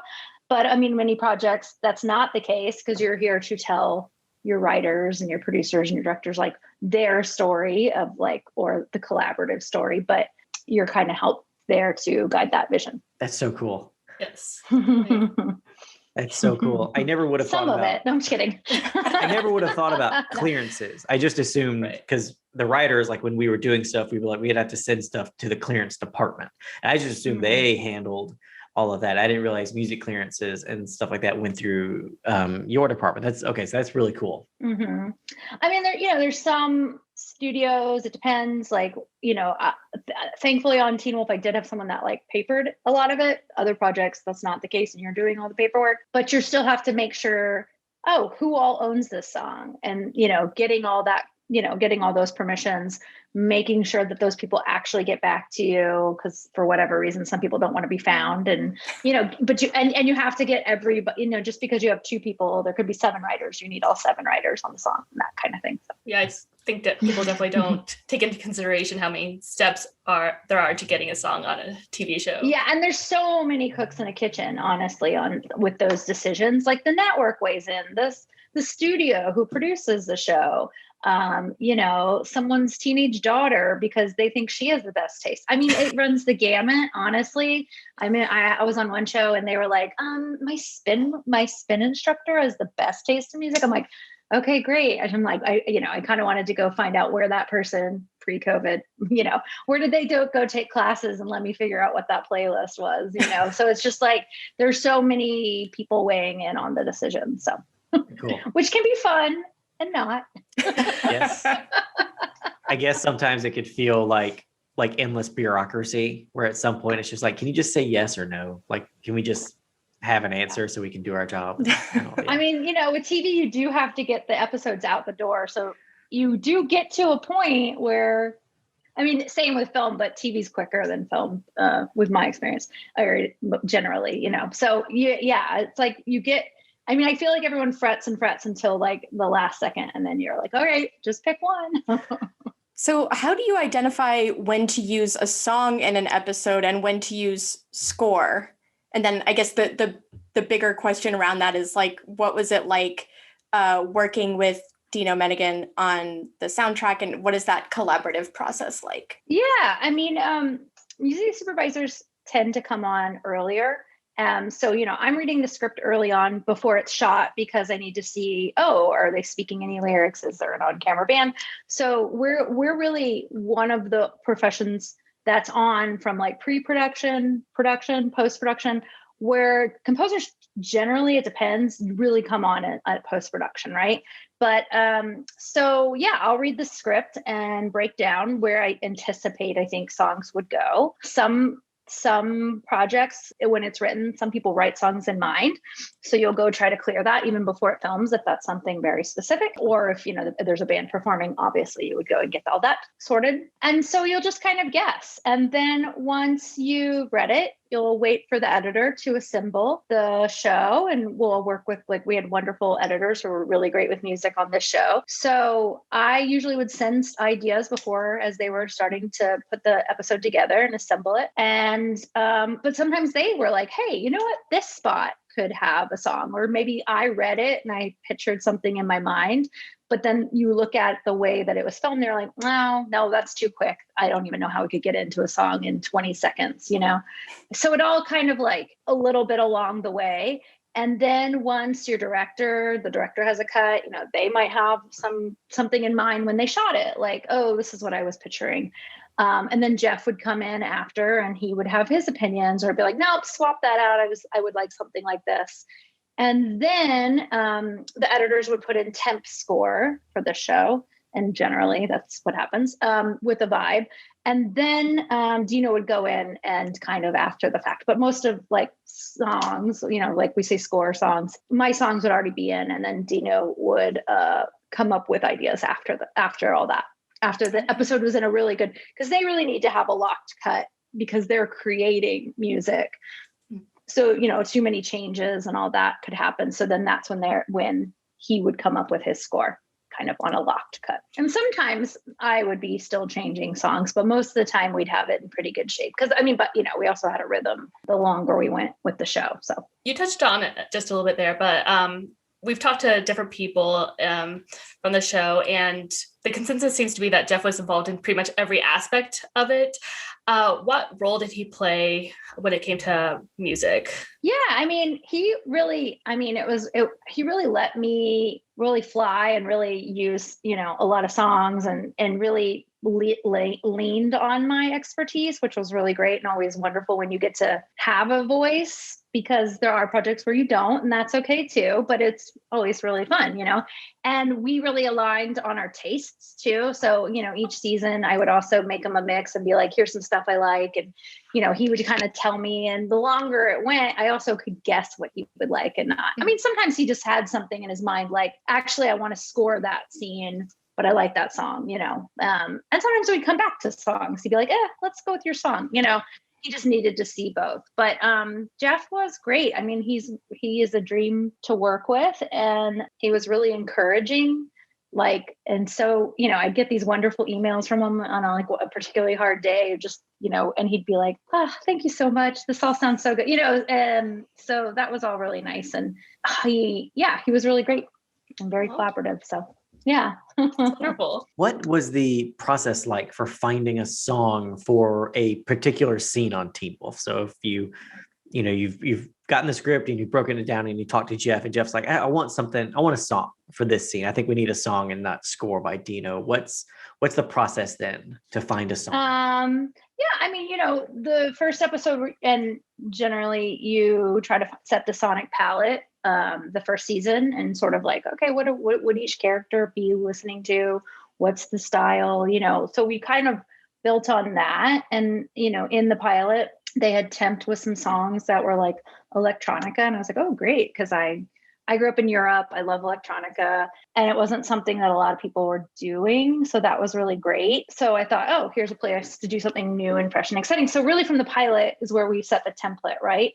And then there's just different themes. It depends. Like for fight music, we used a lot of like really kick-ass electronica or lacrosse scenes, And then for the love songs, for like a Scott and Allison, we kind of touched on a kind of acoustic love sound, like love songs, and kind of quirky for Styles and Scott, kind of leaning into all that. So then when you would read that, you kind of knew where to grab. I'd made playlists and kind of, okay, let's look for something in that, like a Styles song, like I had a Styles bin, or like a Stydia moment, or, so that's, I would kind of pull there.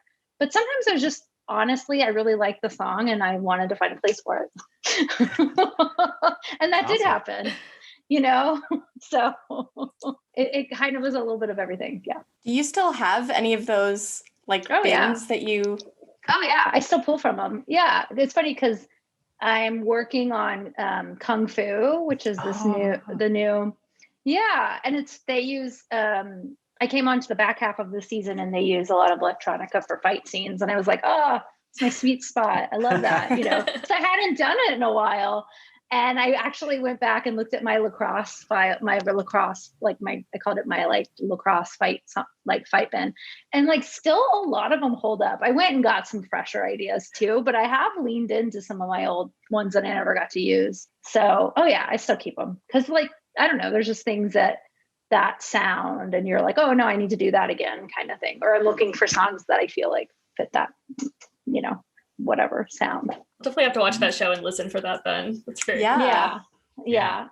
I'm working on the back half of the season. So you'll hopefully. Yeah, it's fun. On that, it's different because we're intentionally using Mandarin, but songs by Chinese artists in English or Mandarin, or artists that have Chinese heritage. So but we are still pulling on electronica. And thankfully there's some really cool like electronica coming out of China. It's really cool. And there's like this and some really interesting beats with like traditional Chinese instruments and stuff like that. Some really interesting stuff. So it's different, obviously, than what we did. But I did look at like, oh, what did we use for Kira? Even though that was Japanese, but like she was a warrior, Right. kind of thing. So I was like, what did I use for that? Oh, right. Yeah. So it was kind of nice to dip back in a little bit. So Love that.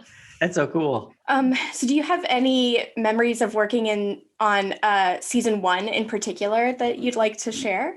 Yeah, I'm trying to think. I know I looked at those questions. I can't even remember what was the original song, but when Scott and Allison are at the vet clinic, for a pilot, when you're making a pilot presentation, a lot of times people put songs in and just like, don't worry about price. Some studios don't make you even clear because it's just like an internal, project, right? And it's just to sell at the show. So there were quite a few really expensive. I think, we even had like AC/DC, which we would never be able to afford on this budget, so in other spots. But so there's this really, really good love song. And I remember we did try a lot of things there. And I worked with Alyssa Clark, who I think you guys talked to, Mhm. right? She's amazing. Yeah. Yeah. So we worked and I would, I went to the edit bay and we just tried a lot of things just because we're like, all right, let's just keep trying. And what ended up there was James Vincent McMorrow, which, that was the start of their relationship. It was funny because I met him, years later or whatever.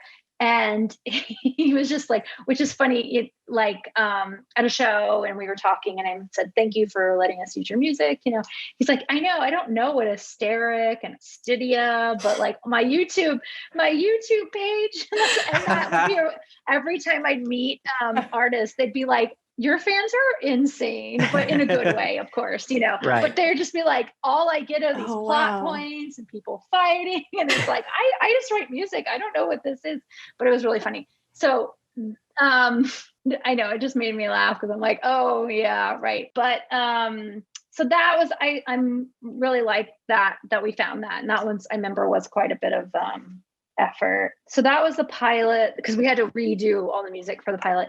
And then I'm trying to think other things from season 1. Yeah, it was just kind of fun. I think we really took off with the electronic idea and then everyone really liked that.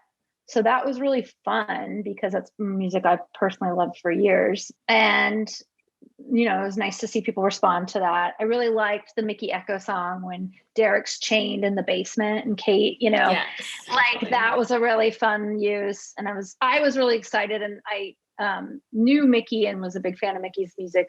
So it was really great to see the fan response to that because he's an awesome person too. And that's the really fun part of the job is getting to highlight artists you believe in and then hopefully giving them a bigger audience is really the rewarding part. So you used Kids Later by Mickey, right? Yeah. I love that scene so much. No, Fantastic song. Yeah. And he sent that to me early on. And I was like, where do I, like that? And I came and played it for Jeff and I was like, where do we use this? And then I was like, oh, I got it. So that was so perfect.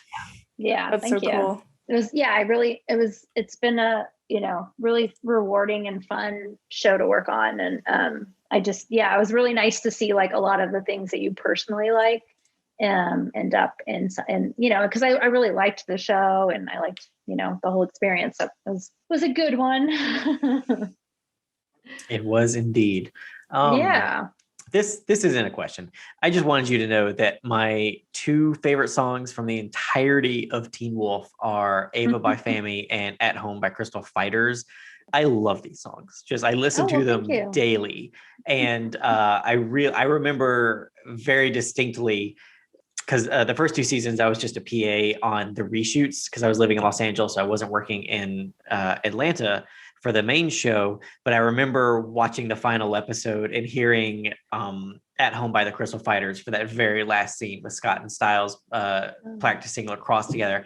And I emailed Jeff immediately and was like, and I actually tried to find the email, but my whole Apple email got corrupted years and years ago. But I remember emailing Jeff immediately and be like, this song is so good. This was the perfect way to end this season. And he was like, awesome. That was totally Laura Webb working on all of that. And so I love that. And I just love the energy because that season, every season's a rough season of Teen Wolf, but I just love the hopeful feeling that season kind of goes out on. And that song definitely helps. And that's my At Home is my second favorite. My first favorite is Ava by Fammy. And I love that scene where they're all writing their initials on the school. I was so close to tears watching it. And that song is perfect. Like just perfect for that scene. And so good. I just wanted to gush for a second because thank you. Like I said, those are my favorite songs for the entirety of the show. Just so good. I like both of those a lot too. Like the Ava by Fammy. Like I don't even think they've made anything more. I should actually check, but I found that one like on that one wasn't even like pitched to me because people do pitch music, but I found that I was on a wormhole on YouTube. And I'm like a big Anglophile where Jeff and everybody used to tease me, or like Scandinavian music. They're like, why don't you use American artists? I'm like, whatever. Anyway, but that one was like, I'd found one British artist and then this, and I was like, what is this? This is amazing. And sometimes you work on projects and because there was like Ava and it was very specific, like sometimes songs don't get used because of those like really specific lyrics. But we were pretty open to that on the show of just like, if it works and it's a great song, like, let's use it. And so like that, I was kind of nervous, but I just wanted to find a good spot. And I kind of, I think Ed Abrams edited the Ava Fammy episode. And I was just like, and I think I was even like, okay, try it here and here. And so I was really, sometimes, I take that shot and people are like, I don't get it, what you're trying to do. And that's okay, Yeah. But I'm glad that one, they did see it. And then, the Crystal Fighters, it just felt like the end, like also like an end, I call them like end title songs, which it is, but like it would be that feeling like when you're watching a movie and you like walk out of the theater and you're happy. And that's what I thought about when I heard that song. And I remember they sent me a very sweet note after the show aired. And I was like, I don't expect it, and I'm just happy to do it because I just really believe in the songs, but it was really sweet to like get that note. I was like, oh, and so it was really nice. That's awesome. Yeah. I'm very happy that you have pulling from like you said, an Anglophile, but like Scandinavian stuff. Cause I love Running with the Wolves. That's such a good song. And I love the scene, was that Lydia and Parrish, I think, fighting in the woods, I think is that scene. And I love that artist whose name is escaping me at the moment. Aurora. Yes. Which I just saw, like when I was watching the Oscars, one of the nominated animated, but I think one of the animated shorts, they used that song. And I was like, what? Yeah. Oh, I know what short you're talking about. Yeah. It was, I'm blanking. It also has wolves in the title. Which I'm like, okay, that's apropos. Yeah. But and like maybe that because I remember like we opened season 2 with Prodigy, who I loved, like Run with the, I think it's called Run with the Wolves 2 or something wolves. Okay, so maybe that's a little on the nose. Like some people don't like to be, but I'm like, whatever. We're a supernatural show. They're really, we suspend disbelief, and also like they're just good songs. So I don't know. But it wasn't like Prodigy taking us back to the right. 90s. Oh I know. God. Yeah, and this was a newer song, but anyway. Yeah, so that was fun. We actually asked fans on Instagram what their favorite song was for all of Teen Wolf, and Ava was by far the most popular. Oh, really? answer. Oh, that's awesome. Yeah. So great. We were wondering if like you knew that would be like a fan favorite whenever you put it in there. You were like, this is definitely going to be popular. I always hope, because like my thing's like I was really moved by that song, so you hope that other people can tap into that. And that's always kind of like, you hope they do, but that's great to hear. Yeah. I know. I've heard from people, like you get some people like the Void Styles when he's walking down the hallway. When he's the No Gitsune. Yeah. And that one, the cover of Bad Moon Rising. Oh, I love that so much. Yeah, that one, because that's what I would expect, because I just know I hear that from people a lot, but that's cool about Ava. I love both. And like the Bad Moon Rising, that one was, I just was like, this is such a weird song. And Gabe Fleming was editor on that episode, and he liked to take, we like to do some wild card ideas sometimes.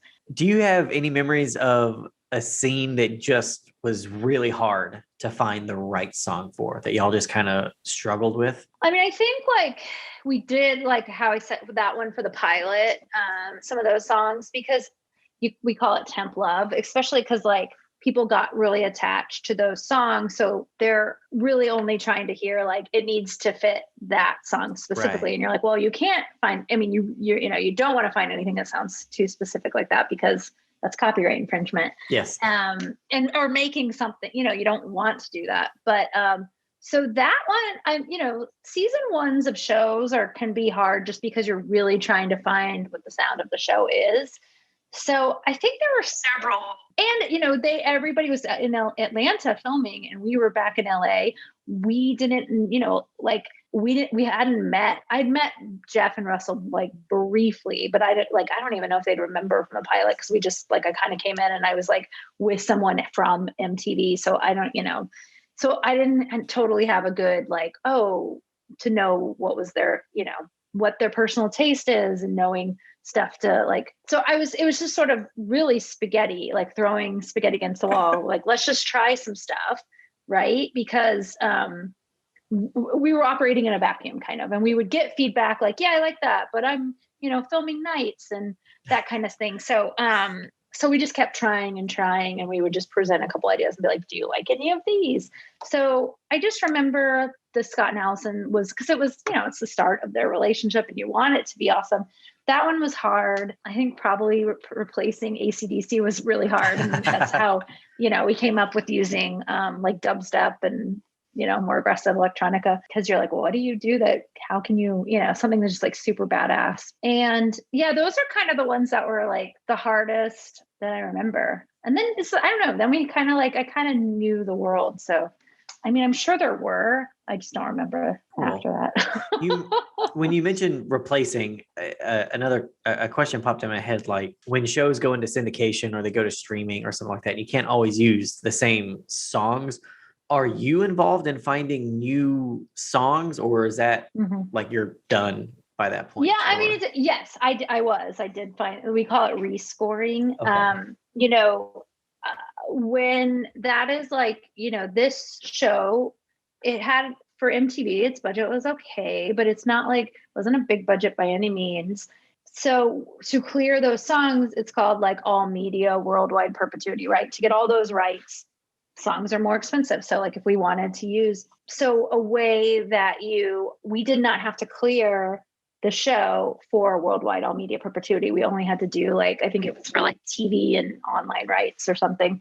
So, and that is a way that you can get songs for a little bit cheaper if you lessen the rights. And there were many shows, this famous is that Felicity and Wonder Years and Friday Night Lights and all these great shows, because people would only do, we didn't know that they would live on the way that they are. And people are also now revisiting all of them. So a lot of shows were just doing a 5-year, right? I mean, it depends. It depends on the studio. It depends. But you get a 5-year license or a whatever, right? So some people and some studios will farm that out to a library and just, okay, go and replace this, right? But I did do all the rescore as well for this show. But it was only the first 2 seasons. And I hear about it from people still to this day. But that was, we're hired to do something, and that's how those are the rights that we had to do. And, I do know Jeff never really liked the rescore options, which I'm yeah, because these are not, course, right. I mean, yeah, I'm right. But I was also I know, but it is what it is. And this is what we can use to, replace it. I think, aren't they going to release Wonder Years? And they went ahead and just license all the music. I think I heard that.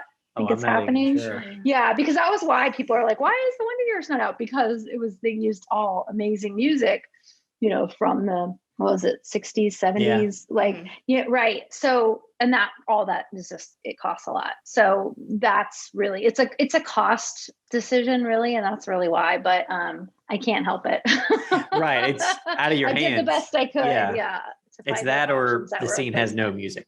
It's like, which do you want to see? That would be really weird. Yeah. So yeah, no. And like, obviously a lot of thought and care were put into the original ones. And, I tried to find the best that I could to replace them, but obviously they're not going to be the same, so. So you said some shows just like farm it out. Like what does that mean exactly? So they'll hire like a library and just say like somebody at the library will just like put all their own music from like a like a production music library, right? Okay. And so some shows do that. Or did. Mostly now everybody does all media because we know that it now lives on, it's going to go to a Netflix, it's going to go to a Hulu. So you do try to clear for all rights, up front.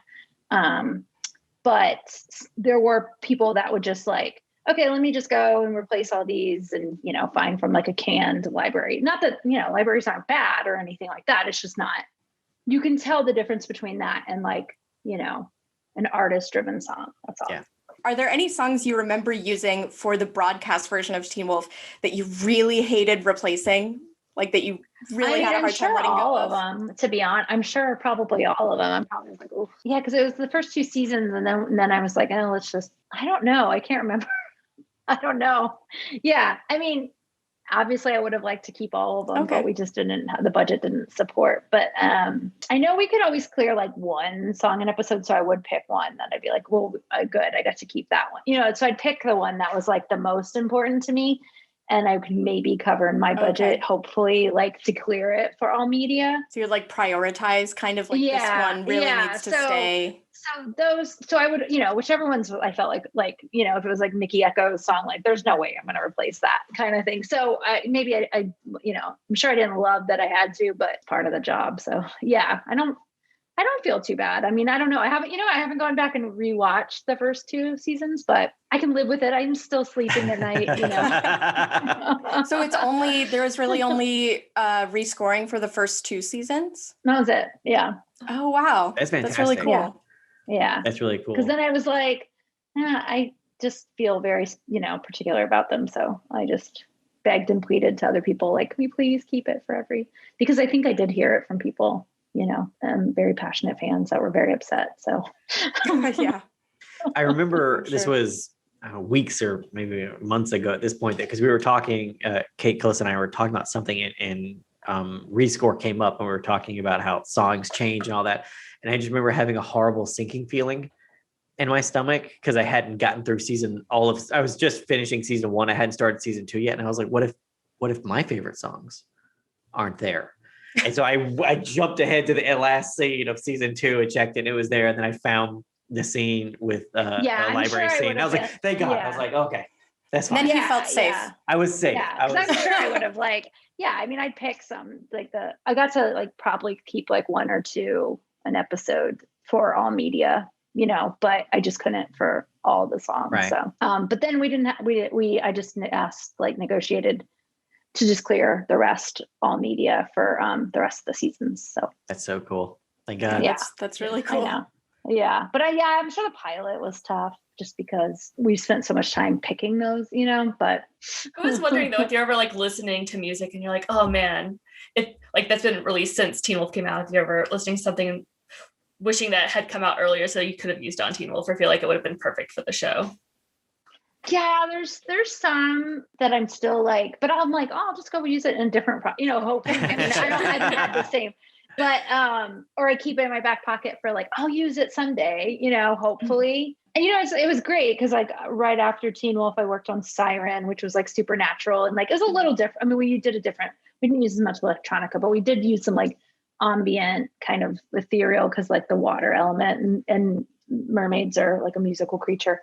So I got to like kind of use some of those probably on that project, but there's still a couple I'm saving because I'm like, oh, maybe I can use them in Kung Fu or something. Nice. Nice. So many fans want Teen Wolf reboot or spinoff. Maybe you could use it on that. I know so many comments about season 7. We can't even, and so many different languages too. That's funny.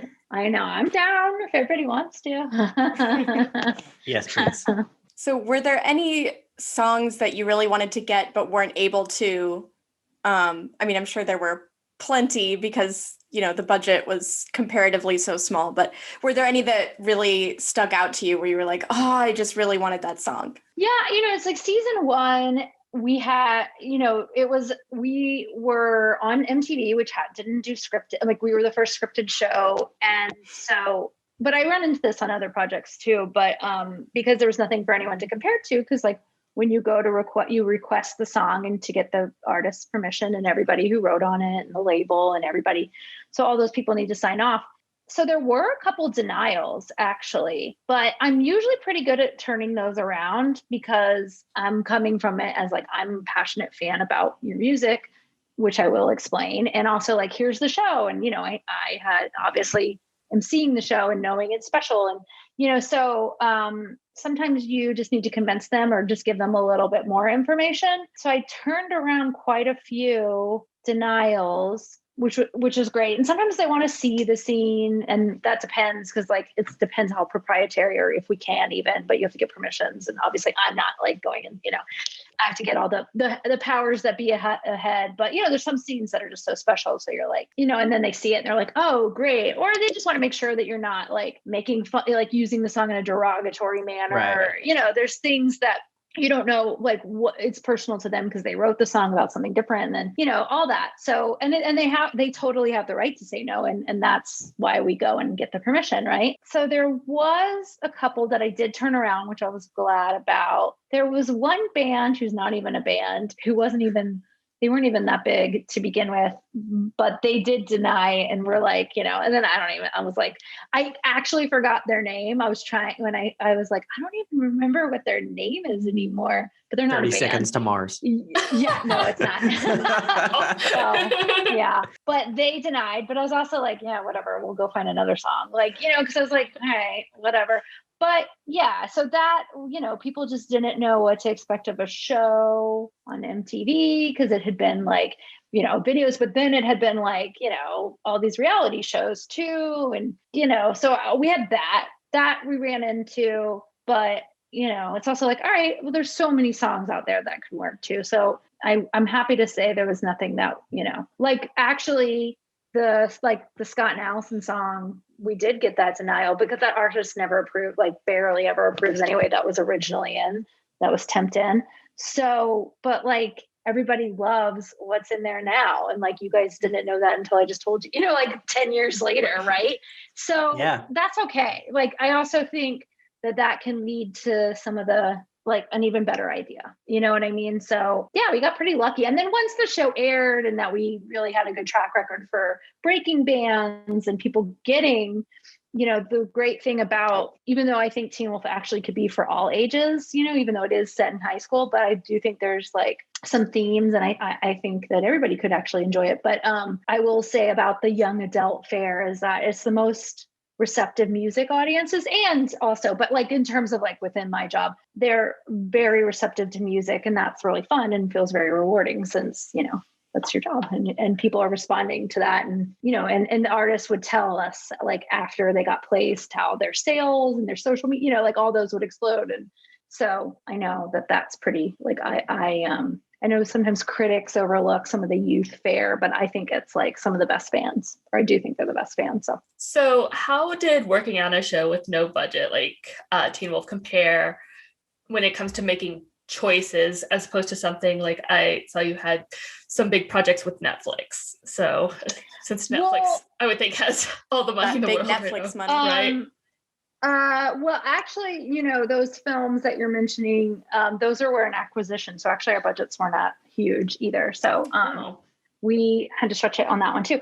But and this show did have a budget. It's just it wasn't huge. It was fine, like we obvious, but it wasn't like some of the bigger networks. It wasn't, but the thing is I actually work on a lot of things with like minimum or moderate, on the lower moderate side, but I actually, it makes you more creative because it's like, yeah, we can't afford Taylor Swift or like a Katy Perry.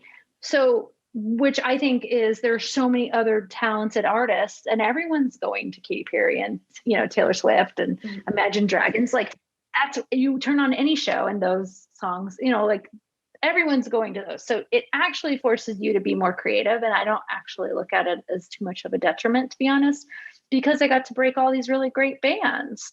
So so this is my thing. Like you saw that in something else and it took you out of the scene and you're like, wait, but I've seen that in this thing, where that's why I like finding songs that people haven't heard, because you're bringing and we're creating new moments. Mm-hmm. Mm-hmm. That doesn't, and that's the thing, because you're like, oh, or it was like, that was the song when my boyfriend and I broke up, or, like those kind of things where if you're trying to find, newer up and coming artists, like we're creating those moments. And now forever you think, oh, that's the Scott and Allison song. That's the, so I like doing that. And, yeah, sometimes it'd be nice to like, have some more money to offer. But I think if you're upfront and just be like, this is the budget I have, this is what I can offer, like they can say no, but there's a lot of people that will say yes.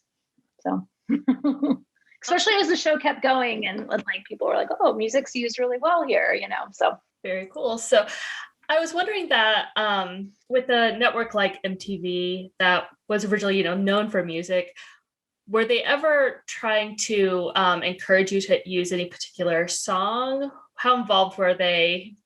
No, they really let me do what I did. And more to the point, like it was a little bit harder in some ways because people knew it as like a music video channel, right? Even though it hasn't played videos in like 25 years or something, I don't know.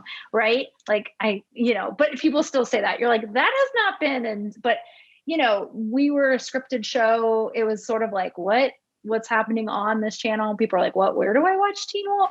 So that to the point. But no, they were encouraging and let me do, and they didn't have you have to use this priority or this, because they really let us tell the story we wanted to. So that was, I'm sure they'd be like, we're excited about this band if you can find something great, kind of thing. But it was never, you have to, no mandates. This. Yeah.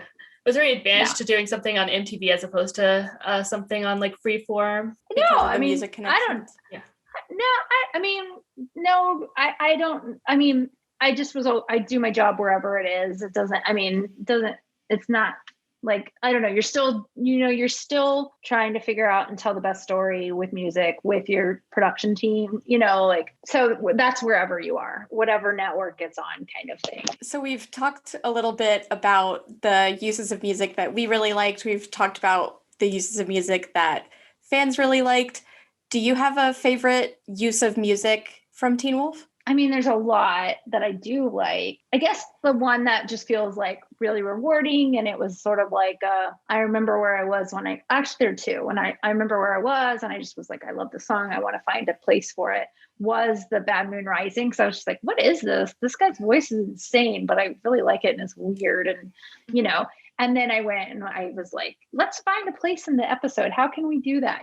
Kind of like having that input was really fun. So I just like that one. And I recently did I spoke at a university, and I had a couple clips, and I found that one and I rewatched it and I was like, oh yeah, that one was really fun and totally, it's different. And it was, I know everyone does the covers, but the thing is with like that cover, and that was obviously it was several years ago, but I think, some people are really tired of that trend about the covers, but I think if you're going to make a song and it's just so different from what the original is, I still think that's super cool and should always be cool, And then I really like, it's in the same episode as the Bad Moon Rising, but it's the song called Whitaker, My Own. It's like a really sad song, and it's when Aiden dies. And I just remember I was on a walk, and that song came up on my iPod a couple years ago, obviously.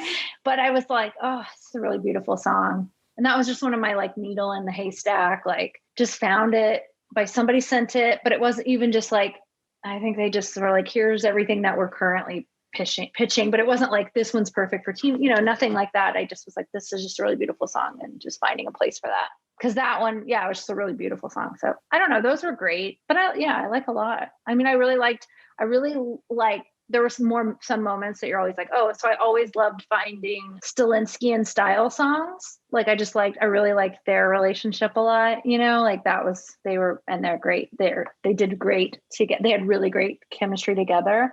that song was really special. And I always like finding Stydia songs. So Is that your ship then? Definitely have some listeners who will be excited to hear that. for sure. Yeah. I mean, like, I mean, I liked, I liked all the characters, but yeah, I probably was a Stydia fan for sure. I liked finding the Stydia songs for sure. Wonderful. But there's some all good ones, Scallison and yeah, I just still laugh. That was what it was. That James Vincent Miller is like, what's a Scallison? Because he's like, is that a disease? Like, I'm like, oh. I feel like a lot of ship names do sound like diseases. Right? Like that's a real, like Stydia, Choridia. Yeah, right. like Yeah. those sound like sexually transmitted illnesses. Yeah. And you're like, what? Yeah. Yeah, that was what it was. I remember now. Are there any scenes looking back now you wish you had used a different song for it?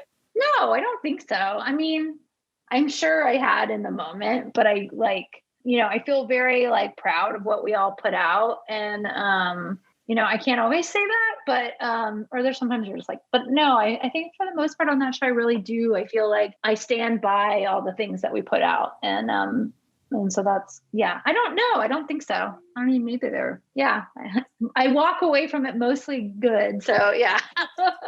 Excellent. Yeah, I know. I'm like, maybe, but I'll have to go through and look again, but Well, I know a lot of times actors will say, oh, I wish I'd done something different that scene. Yeah. And writers would want to change something. So I didn't know from a music supervising point of view, if you had the same sort of, if I had known about this one song, I wish I would have used this there instead. I'm sure there were, but I think I still was like, yeah, I can, I'm sure at the time. Yeah, I don't,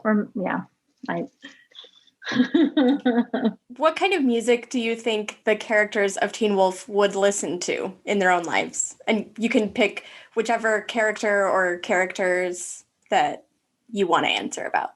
Okay, let's see. Yeah, so I think which is I think the very first cue we open on in the pilot is The Young, the Giant, My Body. That feels very Scott McCall, that song I would believe would be in his, he'd be listening to that kind of rock. But so I feel like that, that sound very encapsulates Scott. I think, Styles would be more quirky, rock, but more probably acoustic or indie rock. He just is a quirky guy, right? I mean, I think Derek probably liked, more harder edge stuff, but not that much, but because he obviously had a soft side, but he probably liked harder rock.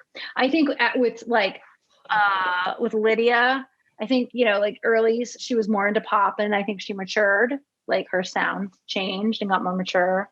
And yeah, I'd feel like Allison's probably kind of angsty, Is there anybody else of the What about Malia? After spending years as a coyote, what would she listen to? Yeah. I know, right? We never put it, we never got to have her alone in her bedroom, right? She was listening to rhythmic animal chanting or something, or whales or something. I don't know, right? Yeah. Maybe she was listening to Animal Collective. Right. Right? Yeah, right. Okay. But yeah, I could even just hear her listening to sounds of the forest, her Calm app or something. Yes, just those 10-hour loops wolves of howling. yes, exactly. Right? Yeah. Oh my God, that would be okay. There we go. I'm sorry we never got to do. I am very sad we never got to do that because that would have been super fun. Yeah, Malia, you'll like this. It's a song that just has coyotes howling in the background. You'll like that. And some tribal drums or something. Yes. Totally. Yeah. I know. Yeah, we never got to explore that. Dang it. Oh, no. Yeah, I know. We never really saw Sheriff listen on his own. He would like the retro stuff, for sure. And Melissa, CCR. I feel Melissa was what would she like? I think 80s stuff, right? Yay. Yeah. I don't know. She's a child of, or I feel like she'd be the 80s. I don't know. Yeah. Wang Chung. Journey. I feel like Journey. she'd be a big Journey. Oh, fan, totally. actually. Yeah. Oh, what about Kira? Oh, Kira. Oh, I think Kira would like, and like if she was, I think she'd be into K-pop and like, I could see that, you know, BTS all the way. or J-pop. And yeah, I think that would be her vibe. But I think, you know, she also was pretty fierce and she'd like her like power ballads and stuff too, probably. She probably likes some Taylor Swift. I can see that. Who doesn't? So Yeah. Dylan O'Brien just did an interview recently where he was talking about how much he loves like K-pop and Taylor Swift and Harry Styles. I mean, I get it. They're all fun. I mean, they all, you know, it's like first, yeah, like I can appreciate all of that. That's funny because you don't, Dylan is Dylan. I'm like, huh, interesting. I'm like, not what I would expect, but you never know. Yeah. Do you have a favorite episode of Teen Wolf? I have a couple. I mean, I really I like Motel California. I thought that was a really fun episode. It was just like so different, you know. I like the pilot. Yeah, or like moments. I do like it's season 3 Ender. I can't remember the name of it, but with like Boyd Styles. I like season 3 was really good. Like that whole season was just really, really good. Yeah. And then I have like a lot of favorite moments, like a lot of highlight moments. And I mean, I think those are some of my favorites. Are there any upcoming projects you can tell us about? Well, Kung Fu's airing now. I'm working with my oftentimes collaborator, Lindsay Wolvington. We're doing the final season of Atypical. Okay. Netflix's, yeah. That's a great show. We were brought on to do the final season, and I just watched the director's cut of the series finale, and it's really good. Yeah, so that one's just a really beautiful, heartwarming show, and it's been really nice to work on like as we're on this, like been locked down and just sort of being intentional where you spend your time. And like, it's been a lovely show to be a part of. And then we are doing we while we've been in lockdown, you know, we finished in February, the last To All the Boys. So that was a nice journey and that was beautiful. A great experience. And then our producers at Ace, who produced the To All the Boys movies, we did 2 films with them that we filmed during the pandemic. One filmed in Vancouver and it's called Hello, Goodbye, and Everything in Between. I don't know when it's coming out. We're working on it as we speak and we don't know where it will be, but hopefully somewhere awesome. Nice. It stars Jordan Fisher, who was in the second To All the Boys. And that's a really great YA rom-com. And then we filmed a film in London during right as the COVID UK variant was really popping off. So that was the crew was very brave and very resilient because there's a lot of balls rolling in the air, you know, bouncing in the air on that one. But it's a really great film called The Statistic. We only work on projects with long titles, but it's called The Statistical Probability of Love at First Sight. And it is really beautiful YA rom-com set in London. Nice. And it stars Haley Lou Richardson and Ben Hardy-Jones. Nice. And Rob Delaney and Jamila Jamil. Like there's a really great cast surrounding. And same thing, like we're working on that and we'll see where it ends up. We have, so, but I'm sure somewhere great. And those are really fun. And so fingers crossed for a season 2 of Kung Fu, hopefully. So I hope so. I know. Yeah. That was a really fun show to be a part of. And so it's a lot of very varied projects, but really fun. Excellent. Yeah. Well, Laura, thank you so much for coming on and talking to us. We have greatly appreciated this, or we greatly appreciate this. This has been absolutely wonderful and a great peek behind the curtain on this job that we all see in the credits at the end of an episode, but they're like, what exactly does that mean? Last but not least, and definitely worth it. Definitely worth it. You definitely helped, I think, shape a lot of the show. That the show just wouldn't be as loved without these, for us, iconic songs. And definitely. Yeah, thank you so much for joining us. Oh, thank you. Yeah, it's been fun to think back on that time, like, taking it back 10 years. It's crazy. Because it doesn't feel that long, honestly, but Not at all. It was really nice to walk down memory lane. So thank you. Wonderful. Well, you're very welcome. Definitely thank you for joining Yeah. us. It's Yes. been great talking to you. We'll have a wonderful Likewise. evening, and we You too. should be talking to you soon, okay? Okay, great. Thanks, guys. Bye. Bye-bye. Thank you. Bye. That was awesome. Yeah. That was a great interview. Really, really nice. So good. Kate, what's it like sharing your name with a psychopath?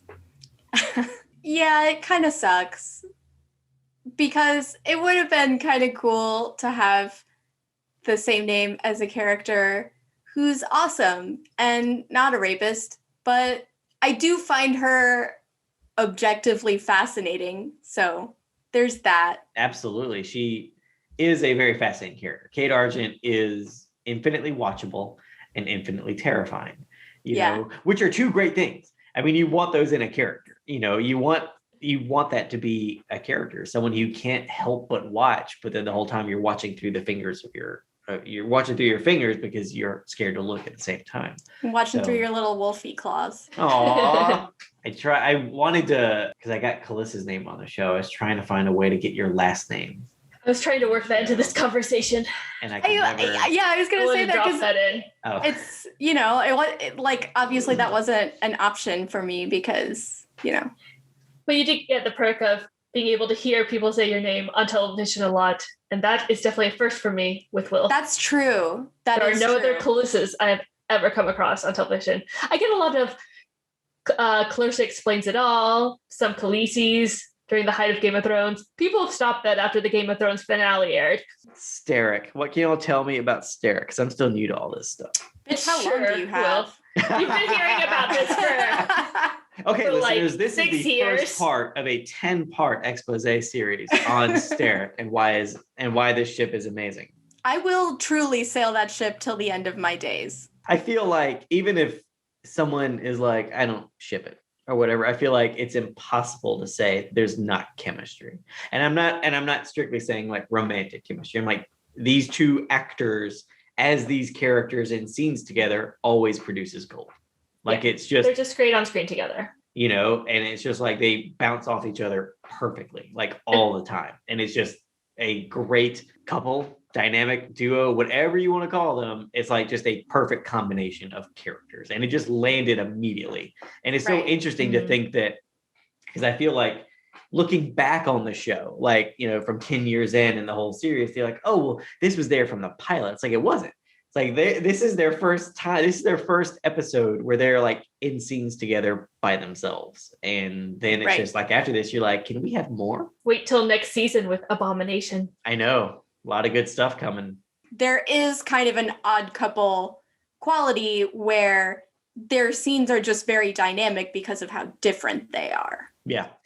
And Kate and I were actually talking earlier about a character that's introduced in season 3, Cora Hale, and how there's a moment whenever it seems like the writers were contemplating having Stiles and Cora hook up. And it was so funny because Cora was very much just a female Derek. She's She-Hulk to his Hulk, kind of. Like she's kind of a permutation of his type or his role on the show. I mean, they dress the same. Like they wear the same like where they wear the same like gray Henley with 2 artfully buttoned buttons and 1 artfully unbuttoned button. And like they're also the 2 characters who do angry workouts. Like they're gift sets with them standing next to each other wearing their matching Henleys and then, you know, other gifts of them each doing like trauma pull-ups. And she's very similar to Derek. I don't say that as like a criticism. I found it kind of interesting to see another Hale who was so much like him, because Peter isn't really like Derek other than the flair for like sauntering into a scene. But like outside of that, they don't really have that much in common. They don't talk similarly. They don't dress similarly. They don't approach situations similarly. But but Derek and Cora do. And I so love the character Cora. Yeah, like I don't say it as a criticism. I think it's interesting to see, you know, the familial resemblance between them as characters. But it was a little bit funny to me when there was that hot second where it looked like Styles and Cora might be a thing, because I was like, I mean, come on. It was Come on, discussed. It was I was like, there for it. So because I feel We like, can get more into that when we get to that season. yeah, but it reminded me, this is what I was saying to Kalissa earlier. It kind of reminded me of when Marvel What If in the Civil War saga, they had an alternate universe where Captain America marries Tony Stark because Tony Stark is born a woman. And they basically just say, if Tony Stark were a woman, he would marry Captain America. And it was like, guys, when you do something like that, where you have like the significant difference is just the gender of the character, it is kind of like, it's like this close to an admission that there's really only one thing standing in the way of that making sense for the story to you, and it's the gender of the characters relative to each other. Yeah. We did have Alyssa now speak about the hesitance because of Derek's undetermined age.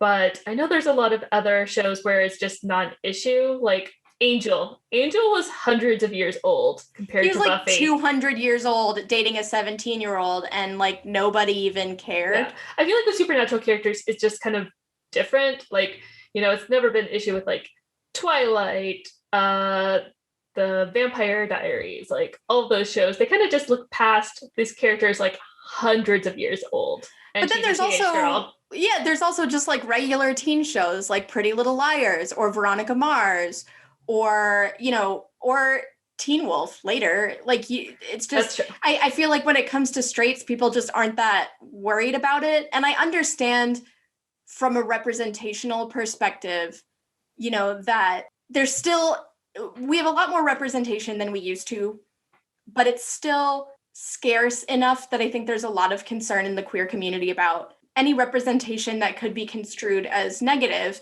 because you don't want that to kind of play into these pre-existing negative stereotypes about queer people. And I completely understand that. But I just also feel like as a queer person, I'm like, okay, but sometimes I feel like we should also have the space to be like messy.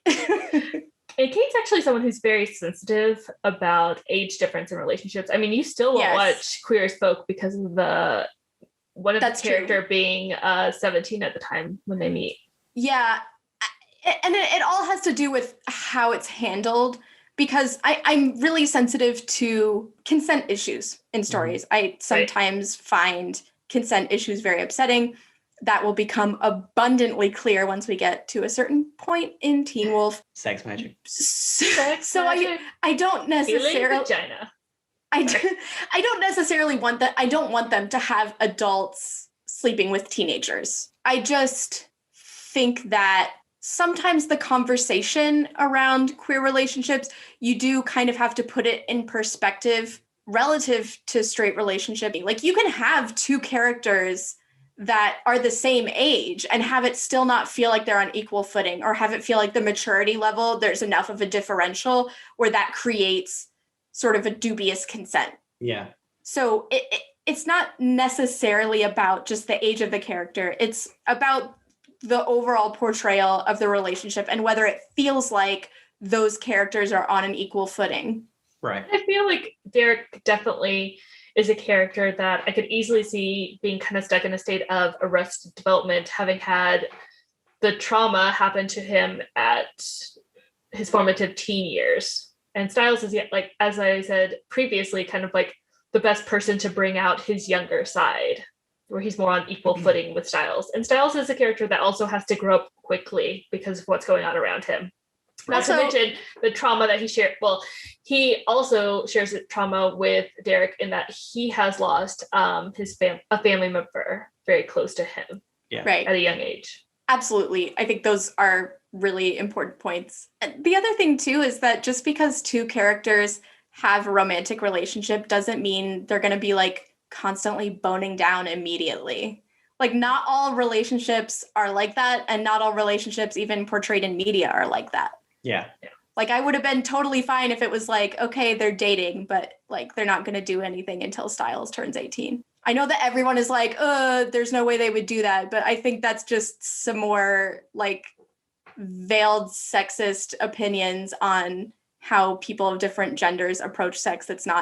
It's generalizations that aren't necessarily true for everyone. I also think it could have worked very well with Derek's character and helping him to overcome what happened to him in the past, like learning to like trust again.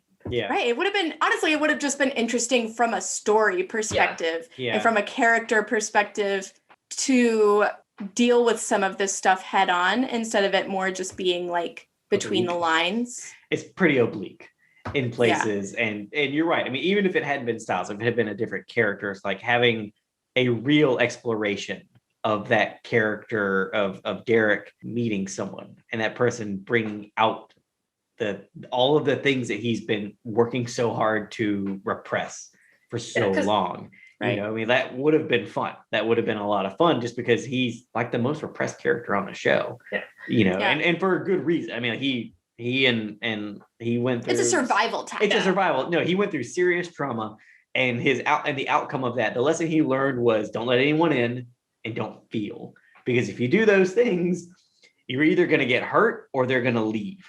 And those are the options you get, and possibly both or both. And he doesn't want to feel that, which is completely understandable. So it would have been nice to have some character bring out something, something. So we have him hooking up with some characters, but they don't feel like significant relationships. They feel very casual. And then we have him hooking up with one character, and the other one that's not necessarily the terminology. That's true. No, I'm sorry. That was wrong. Yeah. But so we have Derek having a relationship with Braden, but it definitely feels very more casual. It doesn't feel like, they're really opening up to each other. It's just two sexy people being sexy together. Mm-hmm. Yeah. And we'll get into the Jennifer relationship in season 3. I also think it's interesting with Braden that he needs her because she's teaching him to protect himself. Yeah, because he's losing his powers and everything. And she's basically like, you're going to get murdered if I don't teach you how to hold a gun. So I should teach you to do that. And I feel like that dick. I feel like it makes sense for him because periodically through the show, we see him like usually not to the point of actual sex, but at least flirting with people or getting shirtless in front of people to get them to do the thing that he needs them to do because he either suspects or knows for a fact that they're not going to help him otherwise. Yeah. It happens about approximately once a season. Derek Hale is a truly tragic figure. I can say that as a lit major. I can say he's one of the most tragic figures I have ever witnessed. Yeah, I feel like tragic. Tumblr had like a little poll that was like, whose life is the worst life? And he was one of the characters listed on there. Like, Job, him. Job gets another family later on. It's fine. So he actually tops Job there. So tragic of biblical proportions is what we're saying here. Yeah. It took me a second because I was like, Job Bluth? And then... It's fine. I went to 10 years of Catholic school, and my first thought was Arrested Development. So, Mitch Horowitz is your god. But anyway, going back to the talking about the hang up of like the age difference, I feel like Teen Wolf kind of like just cheated when it needed to, because Lydia was suddenly 18 when they were talking about wanting to potentially hook her up with Parrish. Yeah. It's like why is Styles not 18 when it everyone else is? Yeah. I wish you would watch Veronica Mars so that you could appreciate. There's a moment in Veronica Mars that is like super appropriate to it, and it's where the sheriff gets caught sleeping with a high school girl, and he says she's 18, it's legal, and then Veronica shows that she anticipated that answer, and she holds up a sign that she already had printed, and it said, "She's 18, it's legal." And she was like, yeah, we could totally just put that on your next campaign poster. Because frankly, the fact that you're a sheriff and she's a high school girl is really where the issue lies, and not necessarily whether she's had her birthday or not. Yeah. Which, funny enough, Veronica had previously had a romantic relationship with a deputy while she was in high school. Right. And yeah, that's why I listed Veronica Mars in that list, because when it's straights, people are like, it's fine. And then, we had Riverdale, where you had a female teacher and a male student, and like, I just realized Dawson's Creek also had a female teacher and a male student. Yeah, in the pilot. Anyway, they be doing that with straights all the time, which I don't necessarily like want more of. I don't want it to just happen all the time with no important discussion. I just also feel like it's unequal enforcement. Yeah. It's like nobody cares when straights do it, but when it's gay relationships, it's like, oh my God, that's disgusting. Think of the children who are children in this relationship that is being depicted on screen. Yeah. Anyway. Let's talk about, how did the Argents not realize that Kate was batshit insane? Yeah. I feel like she was telegraphing that all the time. Everything with Kate is a red flag. But I feel like, and I can't remember when we talked about this, but we've talked about before, it's because of a character we haven't met yet. And that's Gerard. I feel like, because Gerard is, they say the women are like the matriarchs and all that type of stuff. We don't ever see that. That's not a thing.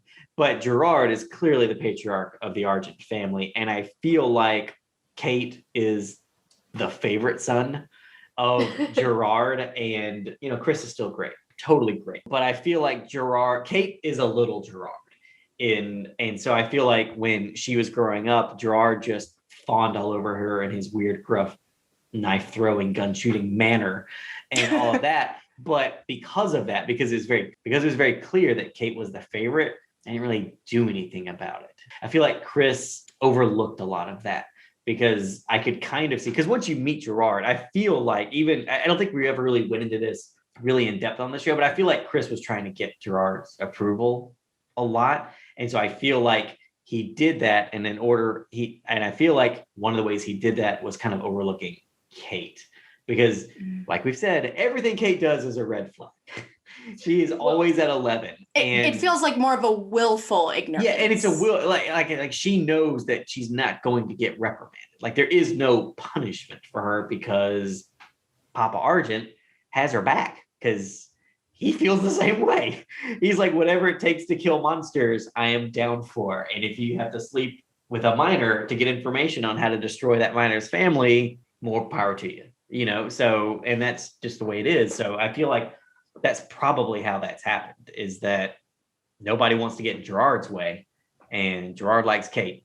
So But when we do get Gerard, he's the villain of season 2. So he's not exactly Chris is very loyal to this code. And I just want to know, where did this code actually come from? Because it doesn't seem like Gerard follows it. Kate definitely doesn't follow it. Yeah. So how did Chris's loyalty come about? Yeah, that's a good question. I was kind of thinking about that, and I feel like the code was invented by the Maid of Gévaudan. And that's also where the women are leaders, men are soldiers idea came from. But I also think that over time, maybe it became more in name only, or it became in name only for Gerard. Like he just sort of bullied his way into the patriarch role. And the consequence is similar to the consequence in the real world when you let men run anything. It goes very poorly. Yeah. But then when it comes to sort of his successor, to your point, Will, he is like, well, Kate is the one who takes after me. Yeah. So, but Kate does share the story of Gévaudan with Allison. So speaking of like picturing characters when they were younger, I just see like the Argent kids studying up on their history, and Kate is like, awesome, she killed that thing. And Chris is like, she had a very important code that falls down to us, and we must keep that code. And Kate was like, whatever, but she killed it. Yeah. Do you think she f***ed it first and then killed it? Yikers. Just saying. Kate That's is Kate. You're not insane. wrong. I mean, like No, she you're just not. like sexually harasses everything in sight, but like double time if they're an underage person. Yeah. To what you're asking, like where did Chris get this dedication to the code? I feel like maybe it's kind of like that thing where when you got multiple kids, like two kids, and one of them is really rebellious and the other one becomes super Christian or something, where you have one who's one way and then you have the other who's the opposite. And maybe it's Kate's callous disregard for life and all that pushed Chris into, no, there has to be a code. It's like we had a code once, and that's the point, is that we hunt those who hunt us. And Kate, you are hunting wrong. Can't see me doing the air quotes, but you're hunting wrong, and so that's why he pushes so much for the code, just to be like, because if we don't do this, then we're monsters too. And then someone comes hunting for us type of thing, which does happen. Right. Eventually. So I mean, it's kind of like, if you let the code fall by the wayside, we become the monsters and people come for us. And that's exactly what happens on this show. It is that the whole of the Argent family minus one, I was about to say -2, but -1 is gone. Like Chris is the only one of the Argent family left by the end of the series, so, and it's definitely all because of Kate and Gerard, that they sent the family careening down one path, and it was an awful, awful path, and it just ended with death. It is kind of fascinating what happens with Victoria, because you're like, she married into the family. So like, where did this extremism come from for her? She's also an Argent. Keeping it one line pure. Well, the Argents are from southern France. Oh, I see. So they're from like the Alabama. They're from the Alabama of Europe. Yeah, but no, I always kind of took it like maybe a lot of hunter families, maybe just the zealotry they've become crazy. Like it's just this super cult, that being a monster hunter is this cult now, and that she, I could totally see that have been like this marriage of not love, but of just strength, that it's like these two, we don't ever really get much or anything of Victoria's family, but it's like, it was like a marriage of strength. It was like these two hunting families coming together to become an even stronger hunting family. So that's where this zealotry comes from. Cause I mean, my God, she gets bitten and she's like, I totally got to kill myself. And it's like, what? Or not. Or not. She would have definitely been an abomination. Oh yeah. God, my God. Yeah. What monster would she have been? I can't wait till we get to Gerard next season, just because he's a fantastic character. And you really get to see, after seeing Kate in this season and then meeting him next season, it's like, oh, this all makes sense now. Right. You see him, you're like, oh, okay. Yeah, okay. Some stuff is making sense now. Well, it's just like his introduction is fantastic too. When was it Matt? Is that the character's name? Is taking pictures at the funeral, and Gerard comes and takes the camera and breaks the memory card and gives the camera back, and then you get this great shot of him walking towards camera in slow motion, looking like a badass, and you're just like, I get it. I get why there's so much up angst in this family because of this asshole right here. So yeah. Teen Wolf is the only show that I allow so much slow-mo from. It always looks amazing. I know, because it always looks so beautiful. Yeah. Any other show, I see them try to throw in a bunch of slow-mo. I'm like, no, get that out. Get that away from me. You're not Teen You don't Wolf. deserve it. Dave Daniel didn't shoot this. You can't do that. So yeah. Totally. No, it's great. And it's even, I will say, and I say this with all the love in the world, but in the Dread Doctor season, we do use it a ton more, I feel like, but it always looks great. Because I just remember like there's a shot where the Dread Doctors are hunting down the chimeras, and there's that one chimera that can turn invisible, and he's up against the ambulance. Basically a were-chameleon. He's a were-chameleon, and I guess it's the lead Dread Doctor, the geneticist or whatever, he's like walking through the parking lot, and it's like unnecessarily goes from real time into slow motion, but it looks fantastic. It just looks so good because they have these great steampunk outfits, and our sound designers just gave their boots this great clank and all that. They just sound so good in slow motion. Plus he had the cane and he pulls it out and it's the sword, and he stabs at the empty air and it turns, and that's where the chameleon was, and all this. So it looks fantastic. Our show is, we said it before, like in the pilot, and when we got to talk to Russell, it's like, our show is so beautiful. Like it's just a beautiful looking show. And again, for having like no money to just make it, like every single dollar is on screen. But yeah, our show just looks so good all the time, and it always looks good in slow motion. They just knew how to shoot it and to light it, and the actors knew what they were doing. And it's like, so what are we doing, guys? Oh, we're shooting at 100 frames. Nice. We're gonna make this good. Oh, I can't wait to get to Drive. Can't wait to get to everything on this show. I Like literally every single episode is, oh, is that the episode where this happens? I can't wait. You know, just because every episode has something great. And it's gonna be so much fun continuing to talk about it with y'all. And that concludes this week's episode of Return to Beacon Hills. We hope you had as much fun listening as we did talking about all things Teen Wolf. Follow us on Twitter and Instagram at RTBH Podcast, as well as on Tumblr and TikTok at Return to Beacon Hills. If you'd like to ask us questions or offer suggestions for future topics to discuss, you can email us at returntobeaconhills@gmail.com. And don't forget to find us at patreon.com/RTBH Podcast for more awesome exclusives. Join us here next week for our look at Season 1, Episode 5, The Tell. Rate and review us on iTunes. 5-star reviews get an on-air shout out, or wherever you get your podcast goodness. Have a great week, and we'll see you again soon on Return to Beacon Hills. Dude, it's Beacon Hills.